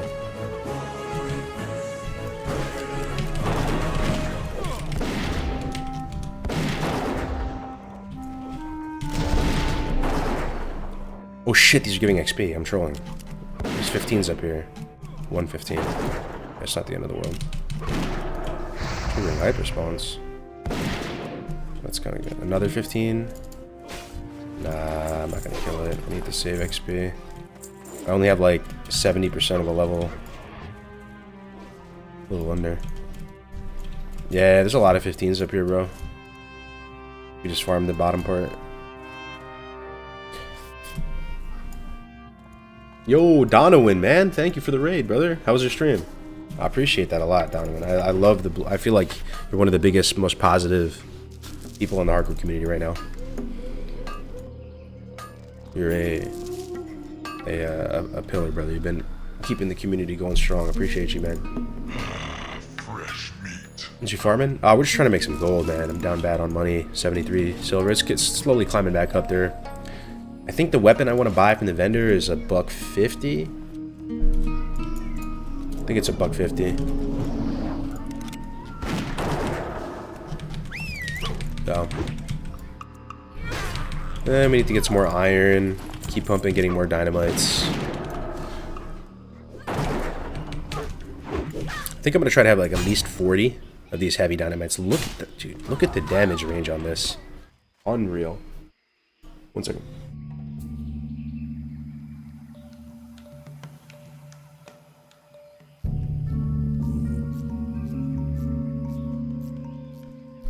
So yeah, look at the damage range. So let me see. Big bronze bomb. 85 to 115. Explosive sheep. 135 to 165. And this is giga expensive to make this. Small bronze bomb. 73 to 97. And look at the materials you need to craft these things. It's quite expensive to make these. Heavy dynamite. 128 to 172. Insane, bro. So much damage. Obviously you don't have the CC component, but who cares? Oh, sorry, bro. Did I take your quest bomb?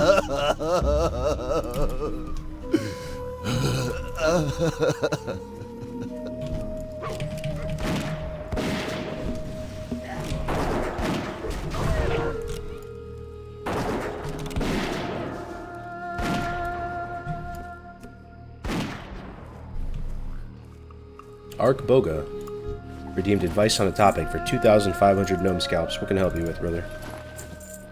Is there a time limit to complete the circuit? I mean, you're just doing it as fast as you can, right? There's probably some time limit where, like, you know, the cast will shut off if people are trolling and taking too long, but for all intents and purposes, no. You just complete it as fast as you can.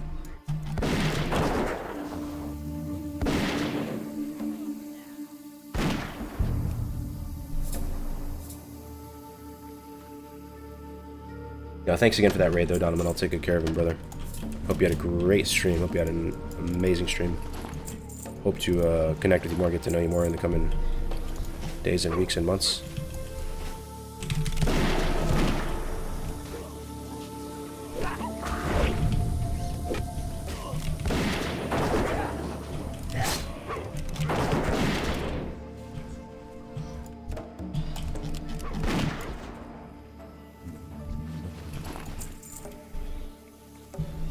Go for the heavy dynamite. The heavy dynamite? Yeah, that's what I have. The heavy dynamite. Is entering caves okay in hardcore? Oh, that's your 2,500 question? Yeah, man. Yeah, man. Caves are okay in hardcore. There's a lot of evade spots inside of them. Not all caves, though. There are some that are definitely more dangerous than other. And there are certain places in hardcore that, honestly, regardless of experience level or knowledge of the game, you actually don't go into. Like, the ones that come to mind. Like, what caves would you really not go into, guys? Man. There's gotta be a couple.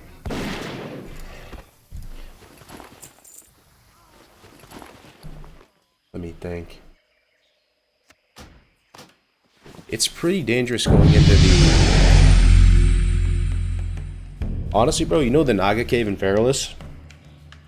Near the spot where you're supposed to grind for like multiple levels? I don't go into that cave. I go in there to do that quest one time, but I don't grind it. You don't grind... Honestly, you don't grind in caves, is the thing. If you need to go into a cave to do a quest, you do it and you get out as fast as possible. I don't think it's really almost ever worth it to grind in a cave. Bad things can happen to you. Oh, Curzon? Yeah, dude, that's a great call for sure. I think you can do Curzon, but it's one of those things where if you're doing the Curzon quest, you're at DEFCON 5. You're in there like, I am about to die at any second. If I am greeding out. Me being in here is me being greedy, and I'm still going to do it because I'm a little XP goblin, but I shouldn't be in here. Not worth.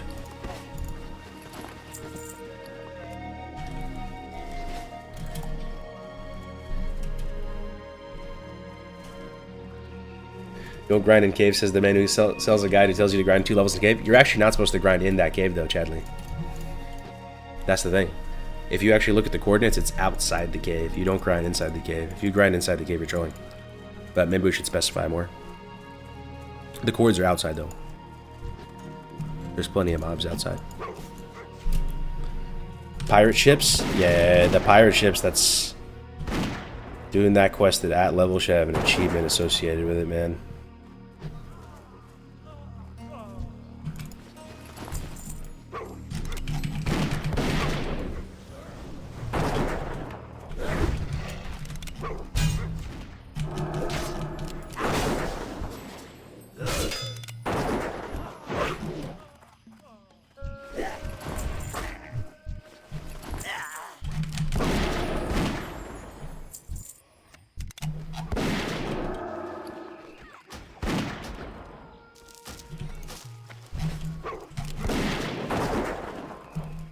Dynamic spawning only occurs when you are absolutely alone, never when there's 20 other people contesting one mob.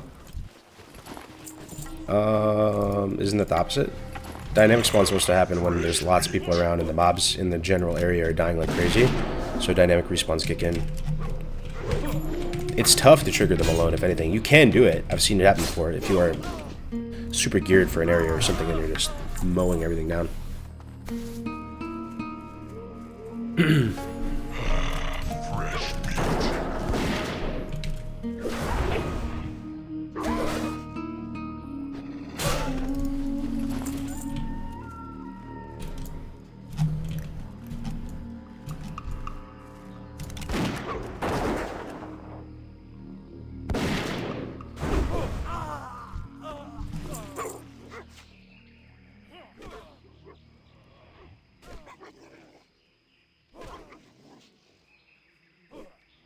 Yo, can you guys still hear me when I press keys on my keyboard and stuff? Does it still come through a lot on the stream?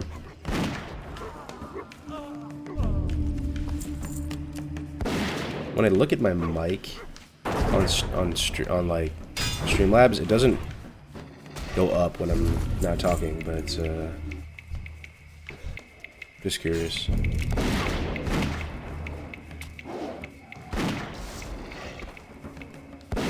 No keyboard ASMR? Oh, nice, okay. Sweet.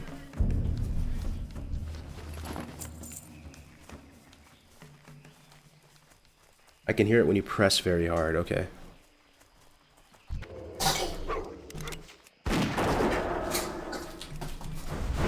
Keyboard sounds are enjoyable. I know it drives some people crazy, like Tactics gets like pretty tilted by sound. My dad's the same way. My dad gets really, like, I think he has, some people have really sensitive ears. Some people have really sensitive smell. You ever met anybody like that? Where they almost have superhuman smell? And, like, weird things tilt them.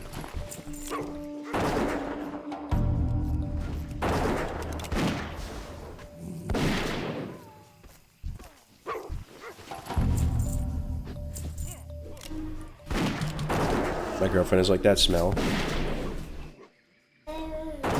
Out. Actually, my wife is kind of like that too, come to think of it. My wife is giga clean. Rank 1, immaculate. And, I'm not too bad, man, but yeah, I'm not that clean, so that's the source of most of our friction.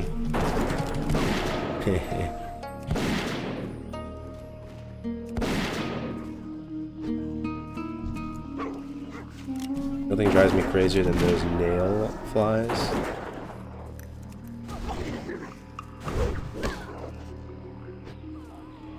Can I make all of my HCAS characters, and which name has he to be?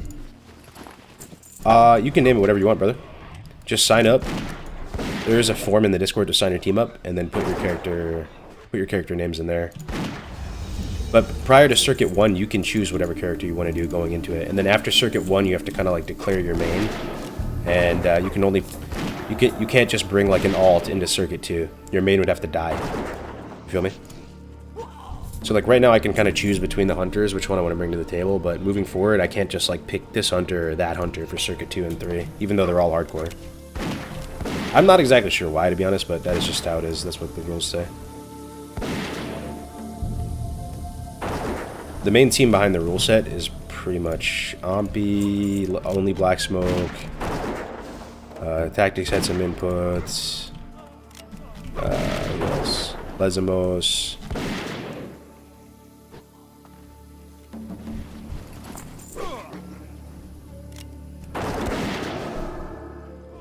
What does NOCC stand for? It stands for NOCC. That's the team of our name. We're running a Horde Zug Zug melee cleave with NOCC.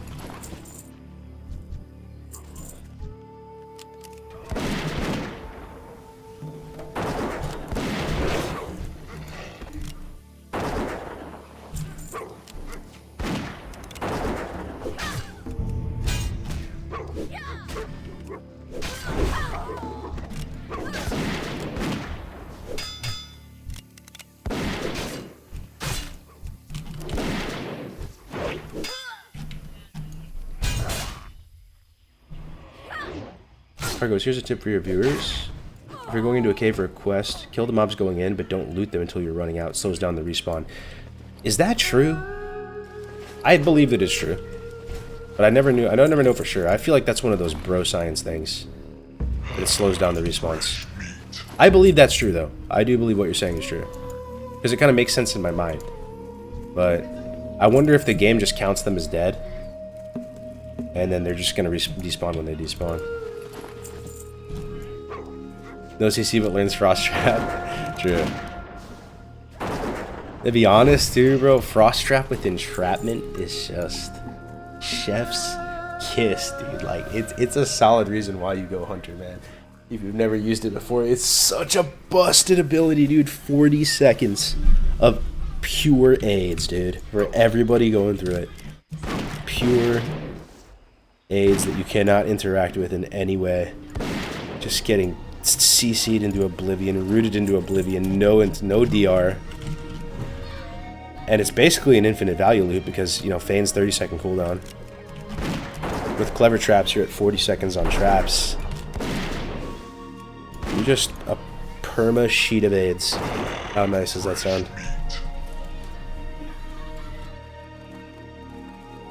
Yeah, I'm just trying to get my gold up, man. That's all we're doing here. I think this is the best gold. I think this is better than fishing. The only thing is, like, maybe I could fish up an upgrade. And I'm wasting time doing this when I could get an upgrade and potions and Rumsey Rum. But I'm just guessing that this is way superior gold per hour, just killing this things in vendor. So I'm happy to do this for a bit so I can save up money for a weapon.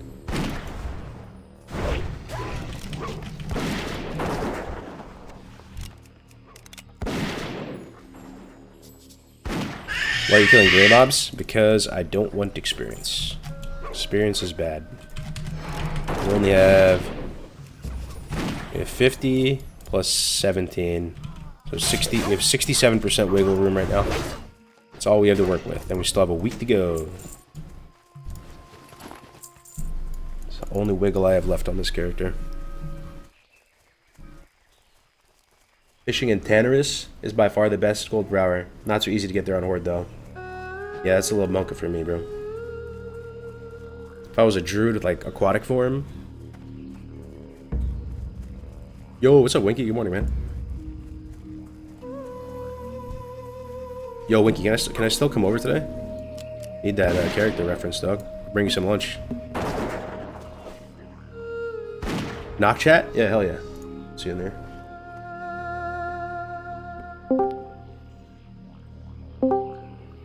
Yo, what's up, bro? Bruh. How you doing? My brethren. My Yes. brother in Christ. Log How one. you, dude? Log one? I'm chilling. I'm just trying to get my gold up. I have to update you on this, dude. I What's have, up? I have to update the dude. Life-changing event number 2. Are you ready for this? I am. Man, Remember I how am streaming. I am streaming. Keep that in mind. I'm in your chat. Remember how bro? Remember how I told you I ordered those bean samplers for the coffee? Oh, are you just jacked up on espresso right now? Brother! It's the flavored beans are bis, dude. What are we talking here? What did you make this morning? I am drinking a butterscotch espresso. This is not espresso with butterscotch creamer in it, okay? This is the beans are infused with artesian espresso blend, right? Whole bean, medium Smooth roast, ristretto shots. butterscotch flavored. How's the beans, crema? bro. How's the crema? Good crema? I didn't put any crema in it. No. I just The made- crema. The crema is like the foam layer of the. Oh, the crema was so good, dude. I got I got myself some what nice you need. 2% milk. I'm not even oat milking this morning, bro. I'm Yeah, feeling- 2% milk, bro. You lost Oh, me there, bro. though, I'm dude. no. Come I'm. It's a. on, It's a bro. thicky, dude. 2% It's a milk, thicky, dog. dude. 2% I love this shit, milk. dude. The beans, Kargs. Okay, come over today. I'm gonna make you a double shot with these beans. This is gonna change your life again, bro. All right, I'm down. Sounds good, man. Yo, Sam J Yeah. with the dude. Sam J, dude, you are so fucking goated, man. Every time I see you dropping massive subs, that is sponsoring the stream in a big way, bro. Because you know, obviously, there's like costs associated with the All-Star League and all this type of stuff, and it's no big deal at the end of the day, but it definitely helps, man. It definitely helps. We're just getting off the ground with the All-Star League and stuff, and still, you know, trying to find sponsors and doing all that. Thankfully, we've had some generous people help us out a bit, but I do appreciate that a lot, Sam. Thank you so much, man. Yeah, shouts to Sam J. Sam J is a hard carrier of supporting all the hardcore homies, man. Yeah. And if you guys do have a small business, or if you're a, you know, crypto gazillionaire or something like that, and you're interested in partnering with an extremely niche little gaming opportunity, definitely reach out. 2% milk is good? Said no one ever. Said no one ever except for Winky. Are you really not a red cap enjoyer, Kargs? Nah, dude. Not a 'Cause red capper, dude? I'm a dairy aficionado. I love dairy, dude. Whole milk, heavy whipping cream. It is absolutely delicious. It's like right up there with like pure vanilla extract, all those things. Like Yeah. Full milk would be more. Yeah, it'd be more espresso feeling too. It'd be thicker in the mouth. The mouth feel would be better. You know, I could see that.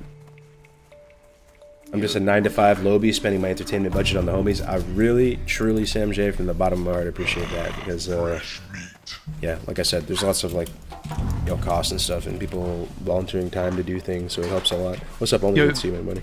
Karg, should we do a litmus test right now with your chat about what we talked about yesterday with my house? Oh yeah, yeah, sure. Should we just straight ask them if what they think about it? Yeah, so you guys know who Winky is, right? One's in the chat if you know Winky. If you're a Winky enjoyer, so pretty much. Ooh, floating right. Oh, don't ask if they're an enjoyer. If they just know me, that's enough, right? They don't. Enjoying is a completely different thing. Anyway, Winky is in an interesting position in life right now, where you pretty much have a house to yourself. Yep. Your girlfriend is also a content creator. Yep. You're a content creator. Yep. You know, you have a big empty house. We're thinking about doing like just almost converting Winky's house into kind of like a content factory, bro. Like doing some fun stuff. They were like Grays, myself, we fly over there. We like maybe we cast from the living room. We do like, you know, a subathon or something from there. Like kind of make it a little more like do like cooking streams maybe, you know, like. Yeah. So imagine. Okay, I think I can word this.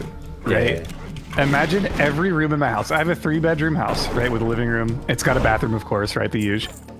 Yeah. Imagine Whoa, I your put a house has a camera bathroom? in every room of the house except for the bathroom, right? Because you know, no you need bathroom privacy, cam? right? No, Yeah. no 10 bathroom cam, cameras right? in there, 10 cameras in the house. That's But imagine we add a camera to every room in the house, which I already have the cameras for, by the way. I have a webcam for every room of this house nice. and wall mounts, right? So imagine we just go live with I just want to Kargoz, do Grace for cooking Days, and stream, me. bro. I want to right? do a cooking stream. I never did one before. It sounds so fun.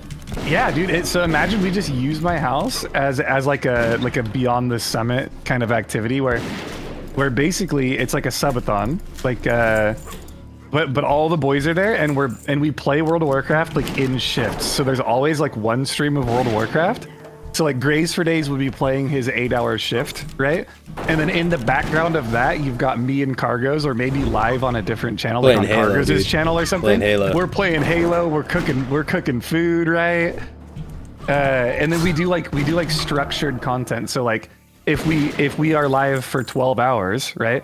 We do like Kargoz cooking stream, and we whip out the old the one and done World of Warcraft cookbook, right? And Kargoz has to make us some nice, you know, some nice Thelsamar blood sausages or something, right? Like that would be so fun to do. Oh yeah, I'm down. I actually really would love to do cooking content. I think it'd be so fun to do. Yeah. And do like some funny, nerdy, like WoW plays on it. Like you said, like make make like spiced Mulgore bread or something. It's, just like bread. Yo, it seems like people in chat think it would be pretty sick. Yo, by the way, Farty Pants in your chat, that's Whiskey. That's our video editor, voice of hardcore right there. Oh, no way. Oh, nice. Yeah, that's Whiskey. What's up, man? I like that title actually, the voice of hardcore. That'll be awesome. Yeah. So it's just something we're thinking about. Like, I don't know. Life's going by quick, man. You want to do interesting stuff. You want to do cool stuff. Like, it would be cool to fly Grays out here. Dude, just imagine kick this it in though, right? Winky's house for like a week and We stream like all IRL. We all live near each other already, right? Like if we got me, you, Grays for Days, and Sarth, right? Mm-hmm. We would only have to pay for Grays for Days' flight, because Sarth could just drive up, you could just drive down, and we could just pump it out, you know? Yeah. It'd be sick. Sounds super fun, man. I'm super down. And the thing is, I could never do that at my house. A lot of people couldn't do that at their house. Winky's in a great spot right now where you can do that. Like, Yeah, I'm 31 years old, I'm a homeowner, I have no children and no wife, bro. And my girlfriend is a full-time content creator. Exactly. That's the secret sauce right there, bro. Mm-hmm. I put a camera in every room of my house. I'm getting kicked out of the house. Yo, that's it right there, dude. If we hit 10,000 subs during the subathon in my house, right, we'll bail Cricks out of jail. What the fuck? It's gonna be out soon, dude.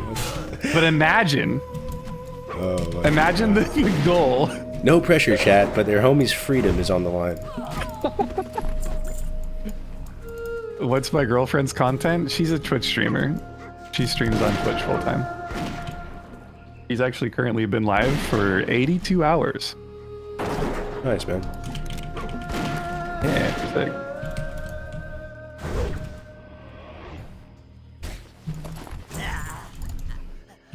So, can we still come through for lunch? I'll bring you some lunch. Yeah, absolutely, bro. I desperately need a character reference, man. I'm like, you can just literally come over and tell me exactly what you want me to write, and I'll write it and I'll sign it, bro. Got you. Yeah, I still don't know too many people in California yet, so.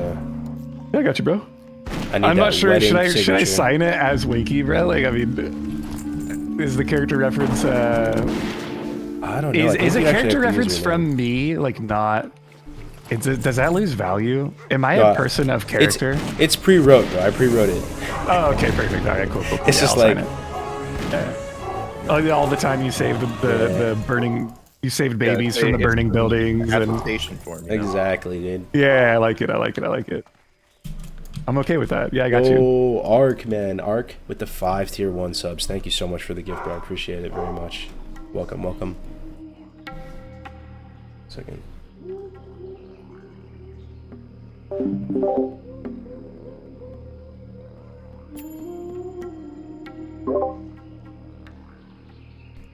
Yo, thank you very much for the 5 subs. I appreciate that very much.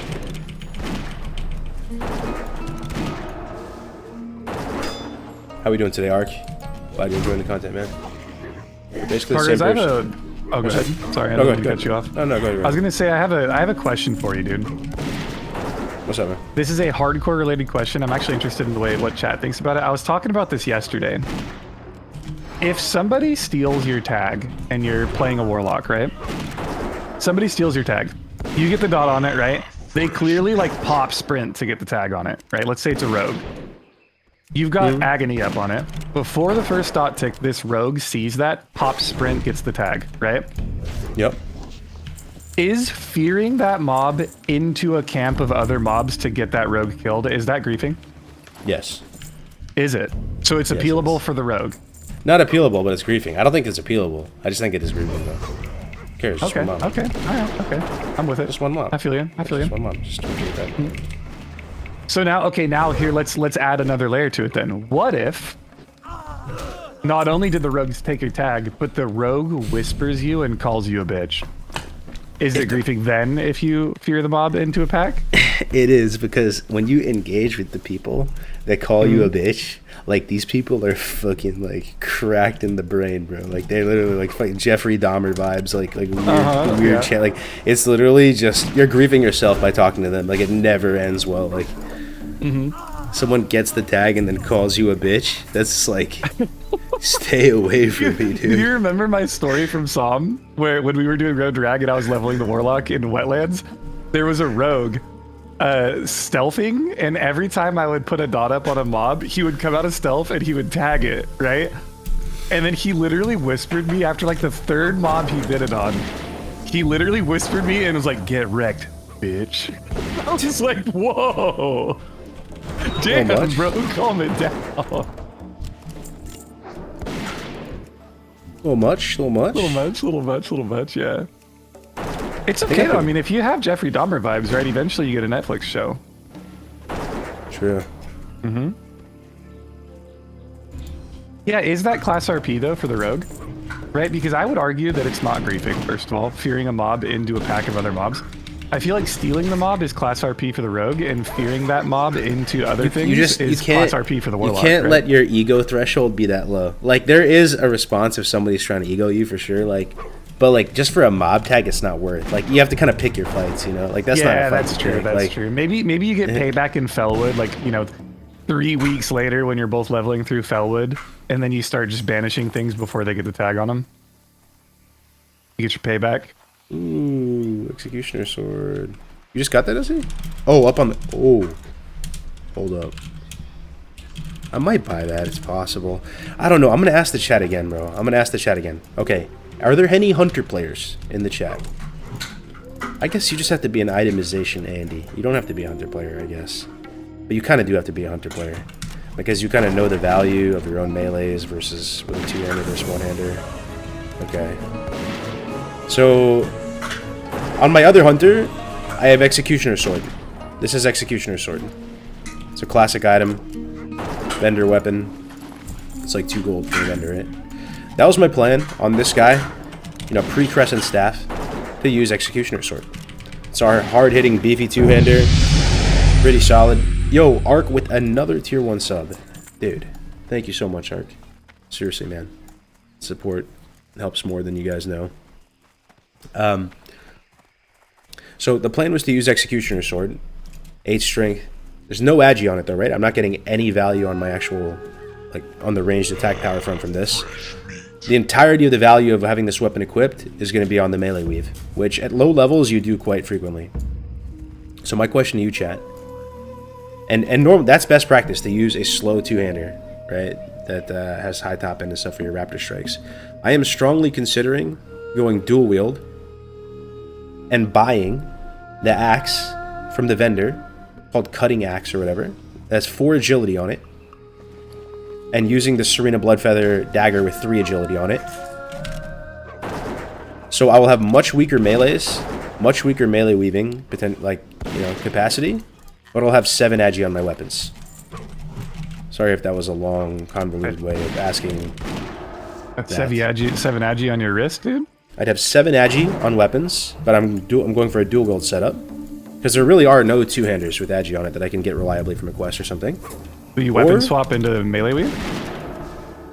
It's kind of not that worth it, bro. Because the thing is, you lose a global when you swap weapons in classic, and like, So I'm not a hunter player, but whenever I play hunter, I go for the dual wield most agi possible, and I don't melee weave. That's just the way I play hunter because I'm bad. I see. Think about it this way: you get one ranged crit, and it's probably more than your melee weave damage at level 20 anyway. The melee weave damage is sicko, dude. But the thing is, I'm more like, when we're all a bunch of rabid, hungry dogs in the dungeon, and Tactics is trying to parse, Boke is trying to parse, Graze is there trying to parse, is there going to be anything free to melee wave? Are they going to let me have a mob on me? I don't even know if they're going to let me, bro. I mean, you just have to stand close enough to melee weave. But then I have, you know, to be at range. I don't know. You gotta literally melee weave, like you did. You have to do it like you did in Axe, right? Like you literally can't, like, you're not gonna be face tanking the mob you're melee weaving, right? You're gonna have to like literally run in with melee, run out. I don't know if it's worth it. Yeah, I'm not sure. I'm kind of leaning, like, this is one of those classic Kargoz things where I'm leaning towards going dual wield setup with Badgie, but it could just be like Copium because it's like a new thing. It's like a new concept in my mind to do something like that. It Yeah, could be I like bad, though. Lore had a really good point in your chat. They said melee weaving is situational and agi is never situational. It's just always good. That is big facts. That's kind of based. That's actually super based. No, melee weaving is really good, bro. I swear it's not a gimmick. It's really fucking good, man. If you can pull it off, it's really good. Pretty much at all levels of the game, but in certain like raids, it's kind of you have other factors. Like in MC, shit dies like too fast almost, and you barely have enough time to get off one full rotation cycle with like dynamite before shit dies. So when stuff is dying that fast, like there's kind of no point. You could go for a weave, or just run in for a raptor strike right at the very end with a sapper or something. You could do that, and then BWL some of the fights you can do it on, but there's other mechanics that make it not worth.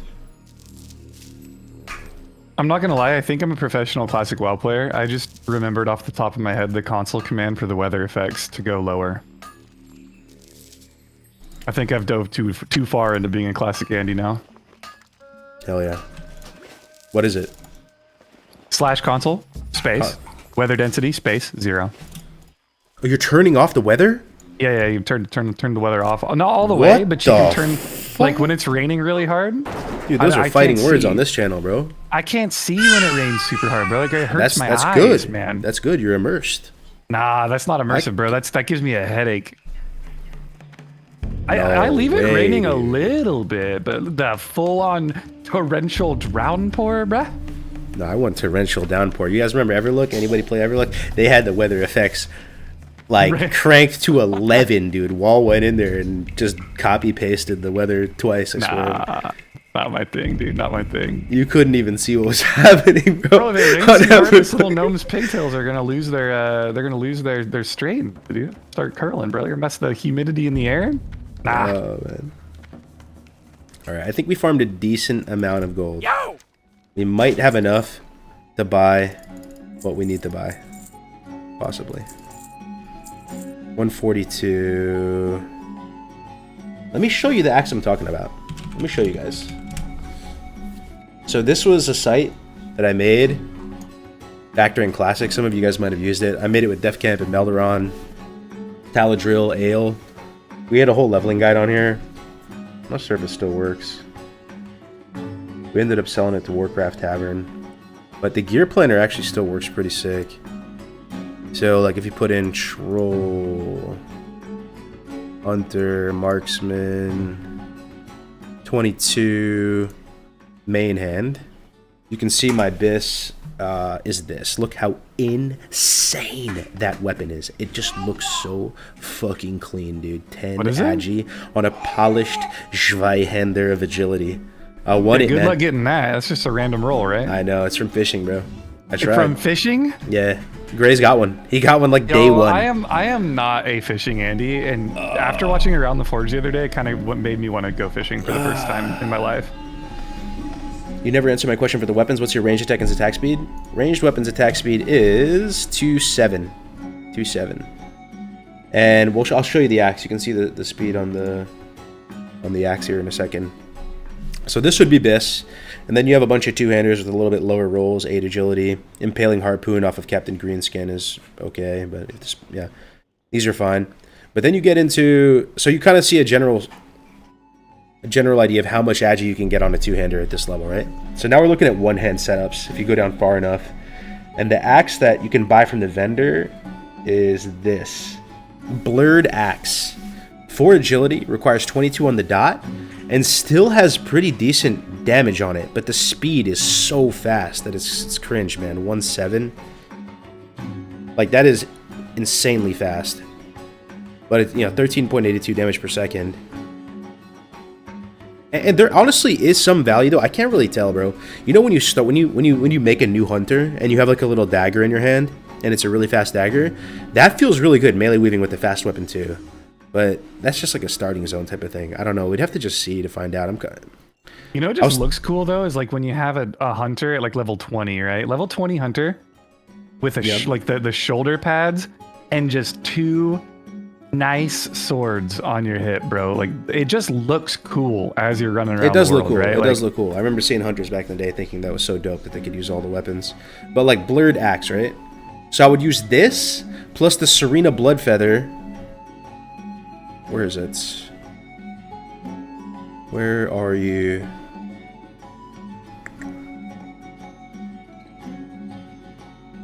Did I miss it?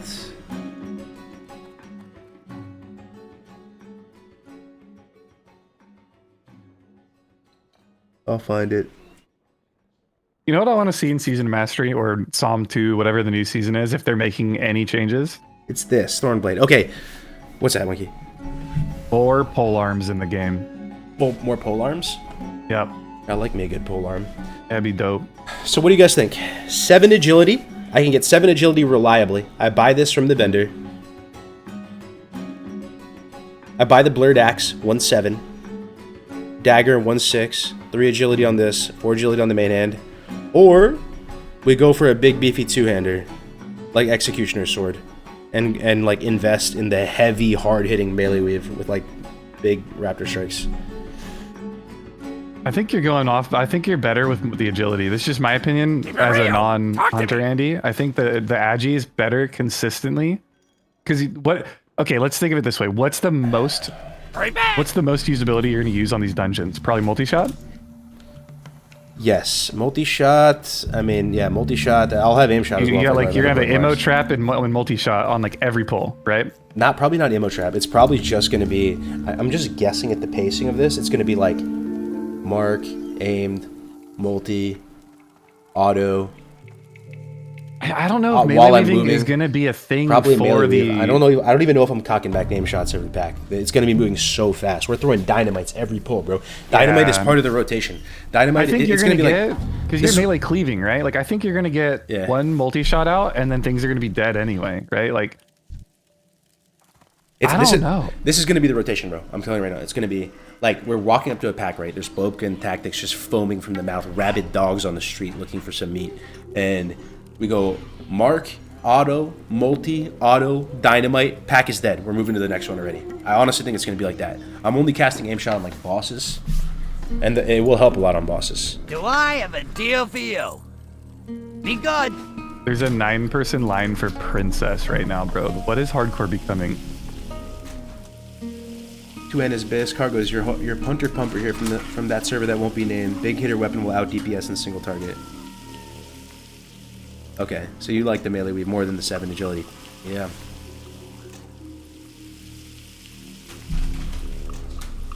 Melee weave put on a clinic. 2-hand is better. There's a lot of two-hand advocators. Yeah, I mean you do get attack power from strength as a hunter, but it's just on your melees, right?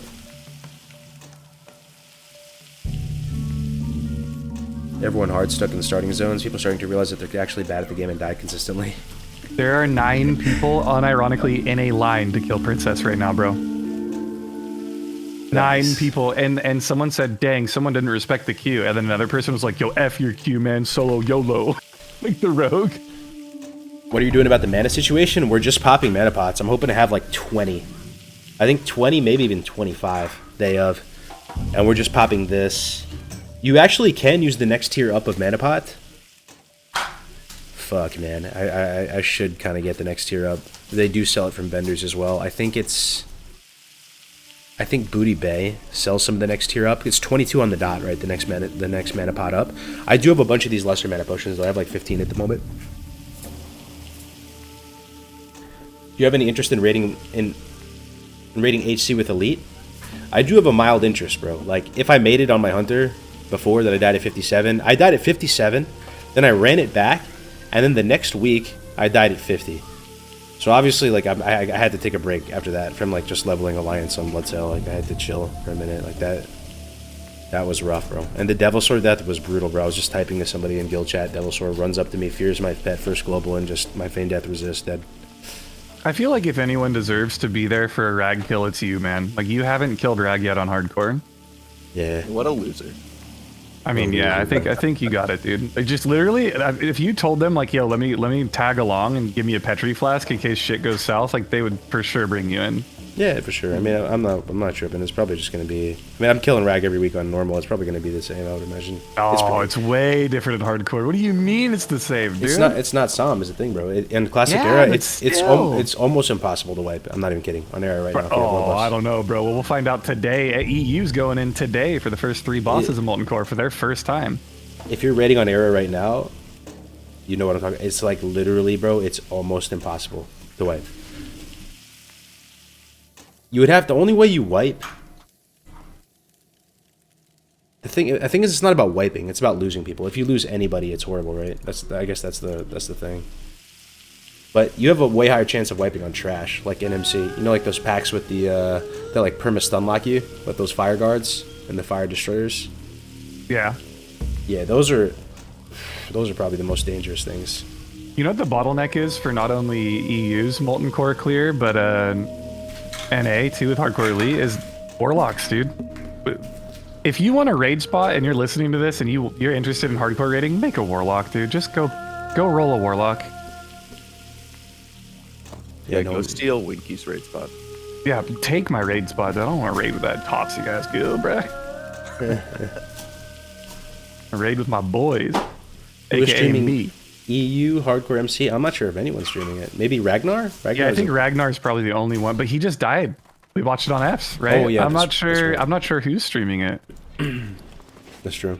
Time Someone is money, is. friend. Watch the Hardcore Discord. I'm sure they'll post when they go live.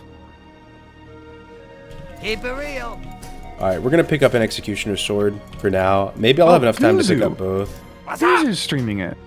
Is he in the raid already? They're letting him Yeah, in? he's in the raid. Yeah, they're letting him in. Yeah. He's on his Warlock. He says Molten Core today, 7 p.m. CET. I don't know time zones. God, dude! dude, Guzu is about to farm. Yeah, dude. he's got 3,200 viewers already, bro. Watching That's, just like that's Ubers 10 or a.m. something. Dude, Wait, he's about to farm. what is that? 10 a.m. 10K viewers incoming. I bet. Yeah, Guzu's he's streaming gonna- MC. Yeah, on a Warlock. Watch him mess up a banish, bro. That'd be so funny. Yeah, he's gonna farm. That's crazy. And the thing is, EU, it actually might be kind of hard for EU. I say it's kind of impossible to wipe, but that's because I'm raiding on Classic Era right now, and like, you know, our tanks have like Thunder Fury and, you know, full gear and shit. Like, if EU is just getting started with MC, yeah, it's definitely way harder. Yeah, I think they're only doing the first 3 dungeons, but even then, going in with, you know, no raid gear at all is always a scary feeling. Mm-hmm. Yeah, what do you think he's gonna hit? 5K, 6K? Who are the biggest streamers in all of Classic WoW right now? Not that it matters that much, obviously. Like, I really, it's just kind of like a funny thing to think about. Like, what if you had to rate like top 5 in terms of largest consistent viewership? Who's rank 1? Guzu, stay safe. Peo. Joker D. It's definitely not me, bro. No shot. I'm sub 1K Andy. Like, Oh, no. someone said Yuguzu. Grizz. Never shot. you. Never me, bro. I'm washed. I think it's just legit like Peo, Joker, stay safe, Guzu. Who's actually rank 1 though? Is it Joker? Is it Peo? I feel like I see Peo with the most I think consistent. Peo high is viewership. the rank 1, yeah. I think it's Peo, then stay safe, then Joker. Oh, Maybe opposite. No, I think Joker is up there. I mean, I think he streams less often, but he gets higher viewership. It's Peo at the moment. I think it's Peo, if I had to guess. Like, if this was, like, you know, purely based on numbers. Don't even think about if you like them or not or whatever, right? Oh, we should probably think it's- iterate that we're talking about Classic WoW, right? We're not just talking about retail. Yeah, we're talking about Right, just right. Classic WoW. Classic WoW. I don't know anything about retail. It could be a Gingy or someone on the retail side, who knows. But it's Peo, but I have a feeling it's gonna be Guzu, dude. In like a month. Guzu's consistent. That's one thing he's got. He's constantly streaming for 5 hours. I think it's Peo right now.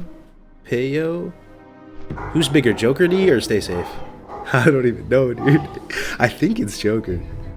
I think it's Peo. You I know, think Stay Safe has had a lot of growth in the past couple of years, though. someone said Peo has 6K subs right now. I'm interested. I've never understood why. What is it about being a viewer that you like knowing someone's sub count? I never showed like- it myself. Yeah, But the other day, like in Graze's stream, someone was even like, "Yo, can you show your sub count?" Like, what is it that people like about that? Maybe it's like a goal. Like they like to see the number go up and like hit a goal because people usually do like a slash out of a goal, you know, like slash 500. Yeah, Flash. true. So Peo, Joker, Kuzu, Stay Safe. Who's number 5? Let me think. In class, They just like to see subs and viewers. I mean, it's cool. Yeah. I'm not hating on it. I'm just asking. Like, I never understood the reason why people liked it. is Grace top 10? Yeah, for sure. Sheesh. So I think you and Graze are easy top 10, top No, 12. Dude, I'm not, bro. Trust me, I'm not. Well, dude, like we don't have like a ton of people in the like 500 to 2K viewer range, like classic. Oh, we forgot about Sarth, bro. Sarth is definitely top 10. Jordy's Sarth, been up there yeah, too yeah. recently. Yeah, Sarth is Giga for sure. Sarth and Jordy are both up there. If I had to gun to my head guess the accurate top 5, it would be just in viewers. So it would be Peo. It's Guzu. I think Guzu has more than Joker now. Is it Joker? Okay. No, Joker's Peo. 3K, dude. Joker's Okay. always consistent. Peo. Jokered. Then Guzu. Yeah, Peo, Jokered, Guzu. and stay safe. Stay safe. Sarth? Question mark. Number 5 spot. That's probably it. Depending on what phase of Jordy are like back to back there. Fresh meat. Oh man. And then Winky. Winky's number 11. Yeah, GG. Winky's number 11. Yo, Yeah, thank you, Myth. yeah. Thank you, Mythicore. Appreciate that, brother. Thank you so much for the tier 1. 5 months of support. Welcome back, brother. Thank you very much. I bet you I can actually pull that up. Like, I bet you I could do this. Hold on. Guzu got more spheres than Joker right now, but Guzu's on a high right now, right? He got the new fresh 60. He's rating like he's hitting a whole new slate of content right now. End game hardcore dungeons, like he's gonna be absolutely crushing it for a little bit here. Okay, are you ready for this, dude? Do you guys remember how many viewers Joker had during Road to Rag, bro? It was nuts. It might have been his all-time peak was during Classic. Bro. How much did he have for his Classic race? Didn't he have like 100,000 or something when he was racing the World First 60? Jokered? Or like multiple 100,000. I'm not even kidding.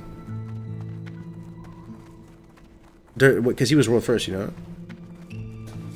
Yeah, I don't know. I wasn't looking while he was leveling. I was too busy dying. I swear he had like hundreds of thousands watching. That was like all-time peak ever for Classic. 360K when he hit 60. Can you even conceptualize that? How many Madison Square Gardens fit in that? Fully sold out Madison Yeah. Square Gardens. Insane, bro. 360,000 people watching. Can you imagine? 36 Madison Square Gardens. And the crowd goes wild. He hit 60. He's eating the Alterac enriched mana biscuit. Pog.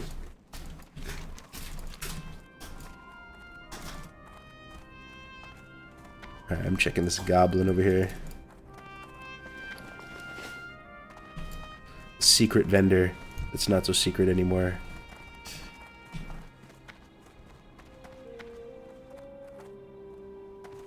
All right, do you Joker. want 30 days or 90 days right now? I'll give you the actual You looked it up. verified list. Okay. I want. All right, Can you do top 10? Oh, it is there. Joker Let's go, is number boys. 1. Jokered is the #1 classic No streamer. shot, dude. He's bigger than I Bayo? thought so, man. Jokered over the last 90 days has had 1.8 million hours of watch time. He's bigger than Bayo. Average viewers 2,300. Right? Damn. And then if we scroll down, Payo is actually 6 points lower in terms of like six places lower in terms of all streams. So there's 5 retail Andes above Payo, right? Before we get to Jokered. Payo is an average of 1,900. Wait, but Jokered is #1 WoW category overall. No, he's #1 classic. Oh, The #1 WoW category is actually Echo Esports, then Maximum. Really? How does Joker do in all of WoW though? I wonder. He's #10. Damn. So retail's way bigger, dude. Retail's way bigger. It goes Echo Esports, Maximum, shit. then Method, then Asmongold, then Team Liquid, then Genji, Peekaboo, Ungespielt, Towley, and then Jokered is after Towley. So the retail streamers are way bigger. Yeah. There's way. I can never The tell. retail Bro. game mode is way bigger. Right? That's what I'm saying. I live in a bubble. I live in a vanilla Yeah, WoW same. one-trick bubble, so I have no idea. Payo is actually better though. He's above Asmongold's alt channel. He's above Zacharor for WoW streams in terms of pure viewership. And then after that though, there's a pretty big list of non-classic Andes, and then we come to Stay Safe at number 33. Stay Safe's Fox 33. Pre-Fox Fox is 31. Pre-Fox is bigger than Stay Safe, bro. I am Yep. washed. I have no idea Yep. anymore, man. Where's Grays at? Pre-Fox. Stay Safe is averaging 1,400 over the last 90 days. Where's my boy Grays at? Grays. Guzu is actually below Stay Safe, averaging 1,200 over the last 90 days. Not for now. Not for long. Not for long. He's on the rise. Let me just tab over to another sheet so I can find our boys. Damn, not even on the first page. Yeah, let's Where's see Grays here. at, dude? The Tell me- next classic Andy that comes to mind down here. Savix is actually the next one down. Is Savix bigger than Grays? Grayson and Savix. It's neck and neck. Jordy's below Savix. Then you got Grays for Days at number 79 the entire category, averaging 604 over 90 days. Then you got Laddie. Laddie comes up next. Oh yeah, that's right. Laddie's actually good. He's like the rank 1 Wrath. Yo, and then raid Sarth. guy, right? Sarth is number 90 under Grays, bro. Damn, Sarth's like Sarth the Blizzard averaging Golden Child. 619 under Grays. And then we've got Bean right under Sarth. Shoutouts to Bean. Pog. Bean. Our boy Zeegers down there at 95. Pog, let's go Zeegs. I love Zeegers, by the way. Don't just stop there, bro. Just say a face. Nah, Don't no, even no, say no, where no. we're at. Don't even say where we're at, dude. You don't want to see it, dude? I don't want to say. I actually don't want to know. I'm like, I sorry, want to know. I know. I don't want to know. Just take off your headphones, man. Just take off your headphones. Yo, S-Fan is number 131 just because he's not streaming WoW ever. Salve Dolly down at ranked number 145. Nice. I don't even, like, how big is WoW in general as a game on All right, Twitch? Karg, I have you. Are you ready, bro? Nah, Do you don't want it? tell me, dude. I don't even care, dude. Don't even. Tell Are me. you sure? Yeah, I don't want to know. I actually Oh, don't. I I genuinely legitimately want to know. I genuinely don't want to know. You just DM. I don't even care, dude. I just stream whenever, dude. Yeah, true. What is the is WoW a top 10 game on Twitch? All Twitch? Yes. Oh, really? Yeah. Oh, that's pretty cool. It's consistently one of like the top 10 most viewed games on Yeah, Twitch. I would assume it's like generally hovering around 7 to 9, right? The thing is, Twitch is Like, weird. because It goes Never, just like, the chatting. most popular. Just chatting is always number 1 unless it's League of Legends World Cup. That doesn't count. I'm basically. talking about games, bro. If we're talking about- games, it's always League of Legends, Dota, Counter-Strike, Grand Theft Auto for the RP, and then you've got like things like Valorant, the shooter games of the month like Fortnite, Apex, PUBG, whatever the number 1 shooter game is at that moment. And then you always have Minecraft and Warcraft, or yep, both the crafts, boys, always at the top. People love crafting. Yep. Nice. And it depends on like Oh. if there's a sports event going on, that always goes ahead. If there's a brand new shooter, like if Tarkov just did a reset, Tarkov goes up to top 10. Look at this guy looking like a fucking NPC, bro. I feel like he's gonna give me a quest out here. Standing there. What the fuck? He looks like a Quest NPC. That's Peterson, bro. See you next circus. Yeah. Frostadamus out here, the big 200, bro. Nice, nice. UBBQ 22. These are, yeah, they're all eagle-eyeing as well. Yeah, these are for sure World Tour Andes. Yeah, UBBQ is playing in the World Tour. I forget what team. He's on a pretty good one though. I remember. Oh, this actually kind of makes me sad for you. Want to hear some fucked up shit? What? Am I like? Yo, Krix is ranked higher than me in the streamer section of World of Warcraft, and he's in jail, bro. Oh, damn. That's a rough one, but that's a tough pill to swallow, bro. That's why you don't look at those statistics, bro. That's why you don't look at those statistics. Yeah. Oh yeah. UBBQ is on work in progress. They're like a bunch of classic speedrunners that like kind of new to hardcore. Oh, really? So they're actual speedrunners. Nice. Yeah. That's dope. Still time to register, by the way. Oh, how many teams we got only? Oh, I haven't checked. Yeah, to anybody who might be in chat and has been asking questions or trying to get in touch with me, I apologize. I haven't been around this weekend. I'm celebrating my birthday with family, so Happy birthday. little patience. We are up to 30 registered teams. There are a couple teams that are reforming, but no teams have dropped out this weekend. Nice. Did Showbeck's team register? Yeah. Showbeck's team registered. They've got a really they're Team Benkai, and they've got a fun logo for themselves. Team Bunkai? Bunkai, yeah. Why did Tyrannosaur stop streaming? Nobody knows, brother. Nobody knows. It's a mystery. He was just like, you know what? This game's kind of trash. Nah, I have no idea. Kind of true. Game is kind of trash. That's why I stopped streaming. Same. Execution I actually sword. haven't gotten to play WoW in like 2 weeks. Right. I cannot wait to like play this game again. Yo, our boy Cheesy Goodness at 767, dude. You love to see it. Let's go, Cheesy. Go cheesy. See if the rare's up. Ooh, someone cleared the way with these wyverns. Yo, Samwise AU is beasting right now, 701. Actually, currently above Josito Jones, rank 1 priest. Jeez. Nom Nom HC, 698. 698. We're kind of dominating. Yo, Avisu. Dude, 32-month streak of support. Thank you very much, bro. You're one of my day ones. That's pretty much my entire streaming or WoW, Twitch career right there. Thanks very much, man. Appreciate you, dog.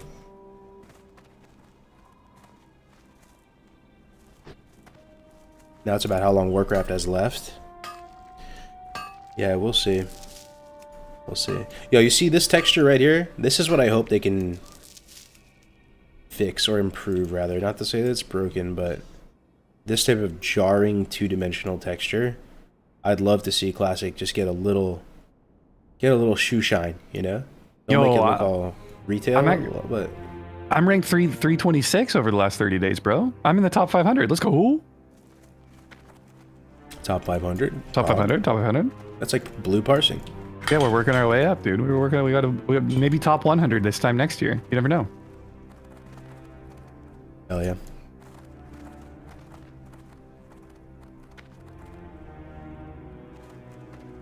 I got a really nice cap for my hunter on the rare patriarch here. Oh, a cap? I know it drops this cloak. I got the cloak from there. Just play the game. The trees don't matter. I love the world though. I think it's such a beautiful world, and I think it has such staying power. Like it still looks so great over these years, but just doing a little tiny touch up like that on textures like that, I think would go a long way. And there's a few other things that come to mind as well. I just want more pole arms, man. That's all I want. I just want more. They should give paladin progression, like more weapon progression past 40 with just purely pole arms. Just put tons of pole arms in the game. What is it with you and pole arms, bro? There's not enough of them, dude. There's literally like none. And I want to be able to craft bows. I want. You know like what? There's not enough of fist weapons. that too. There are certain weapons that just got forgotten, bro. Bro, would this be cringe, guys? What if there was a fist weapon racial?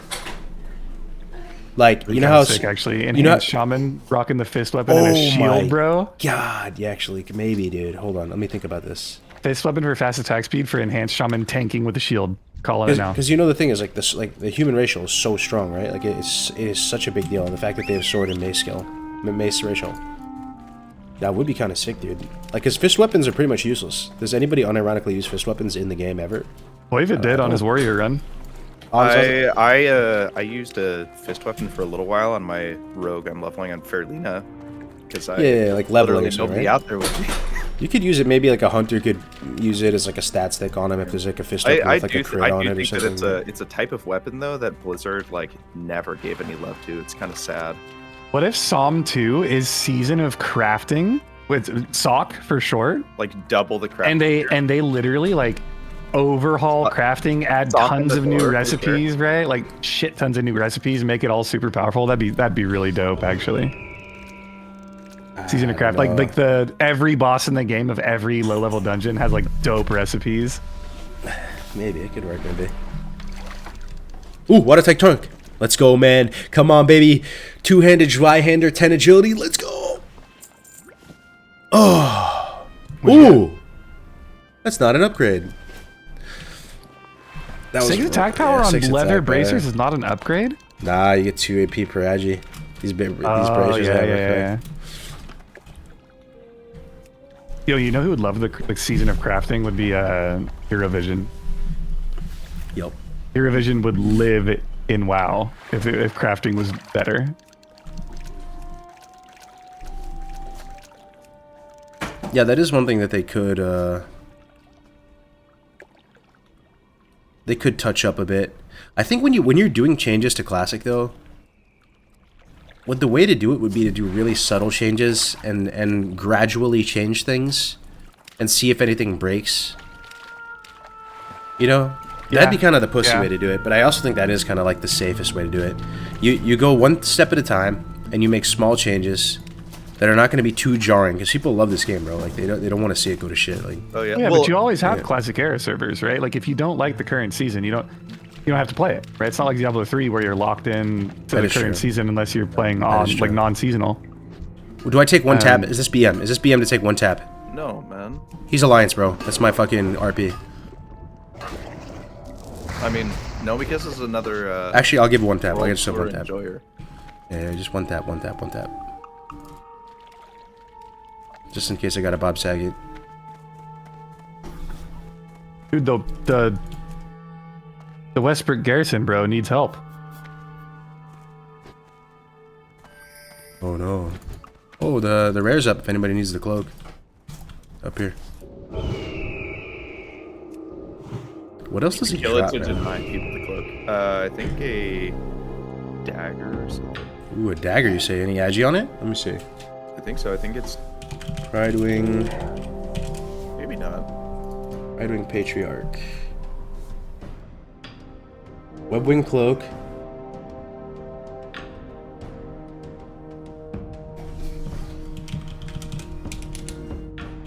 Oh, that's the retail database.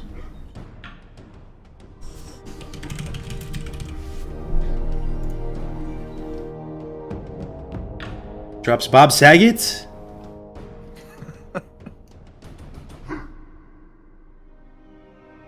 Nah, this database is wrong, bro.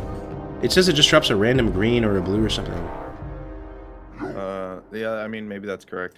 Here, I'll log in and Here, I'll kill it. check my add-on. All I know is that it drops something else that's not the cloak. I'll just kill it. Maybe you had me at dagger.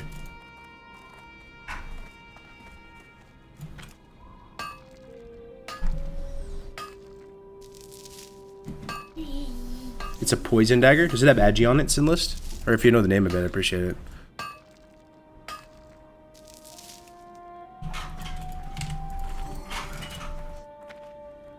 Add-ons, what's up, Course? First time in the chat. Which ones are you looking for? I'm not running too many right now. I want to see a Psalm primitive where Azeroth is just evolving. Everyone starts off naked and improve crafting to make yourself self-made. Increase XP but make all the mobs feel like a challenge. Make all the pre-raid dungeons meaningful like raids. Yo, that'd be sick, actually. Yeah, that does sound pretty cool. Sorry? I like that, actually. Season of evolution, right? Like, You start off in the fucking Bronze Age. Or like change the Dark your Age. guild, change the guild's names to clans, and you're just like clan warring and shit. Like, that'd be wild. sick, actually. You know, there's Alright, a game dude. just like that, though. Wyvern, Tail Spike. Now's my chance. If I'm pulling this guy, it's now or never. It's a long-ass patrol. 13.6 DPS, top end damage, 1.8 speed, poison chance on hit. Actually, for a poison proc, it's pretty high damage. Any agility? Are so sad. I guess I get it for the money No, as no, well. it's no stats. Yeah, it's 13 silver. But yeah, I mean, for a poison proc to do 6 damage every 3 seconds, I don't know. Those poison procs are never like satisfying, but that's pretty high as far as they go. I'm with a water bottle in your chat on this, dude. Generally wish they'd go a little more wild with Psalm. Like, it's seasonal. Who cares? Let's go crazy.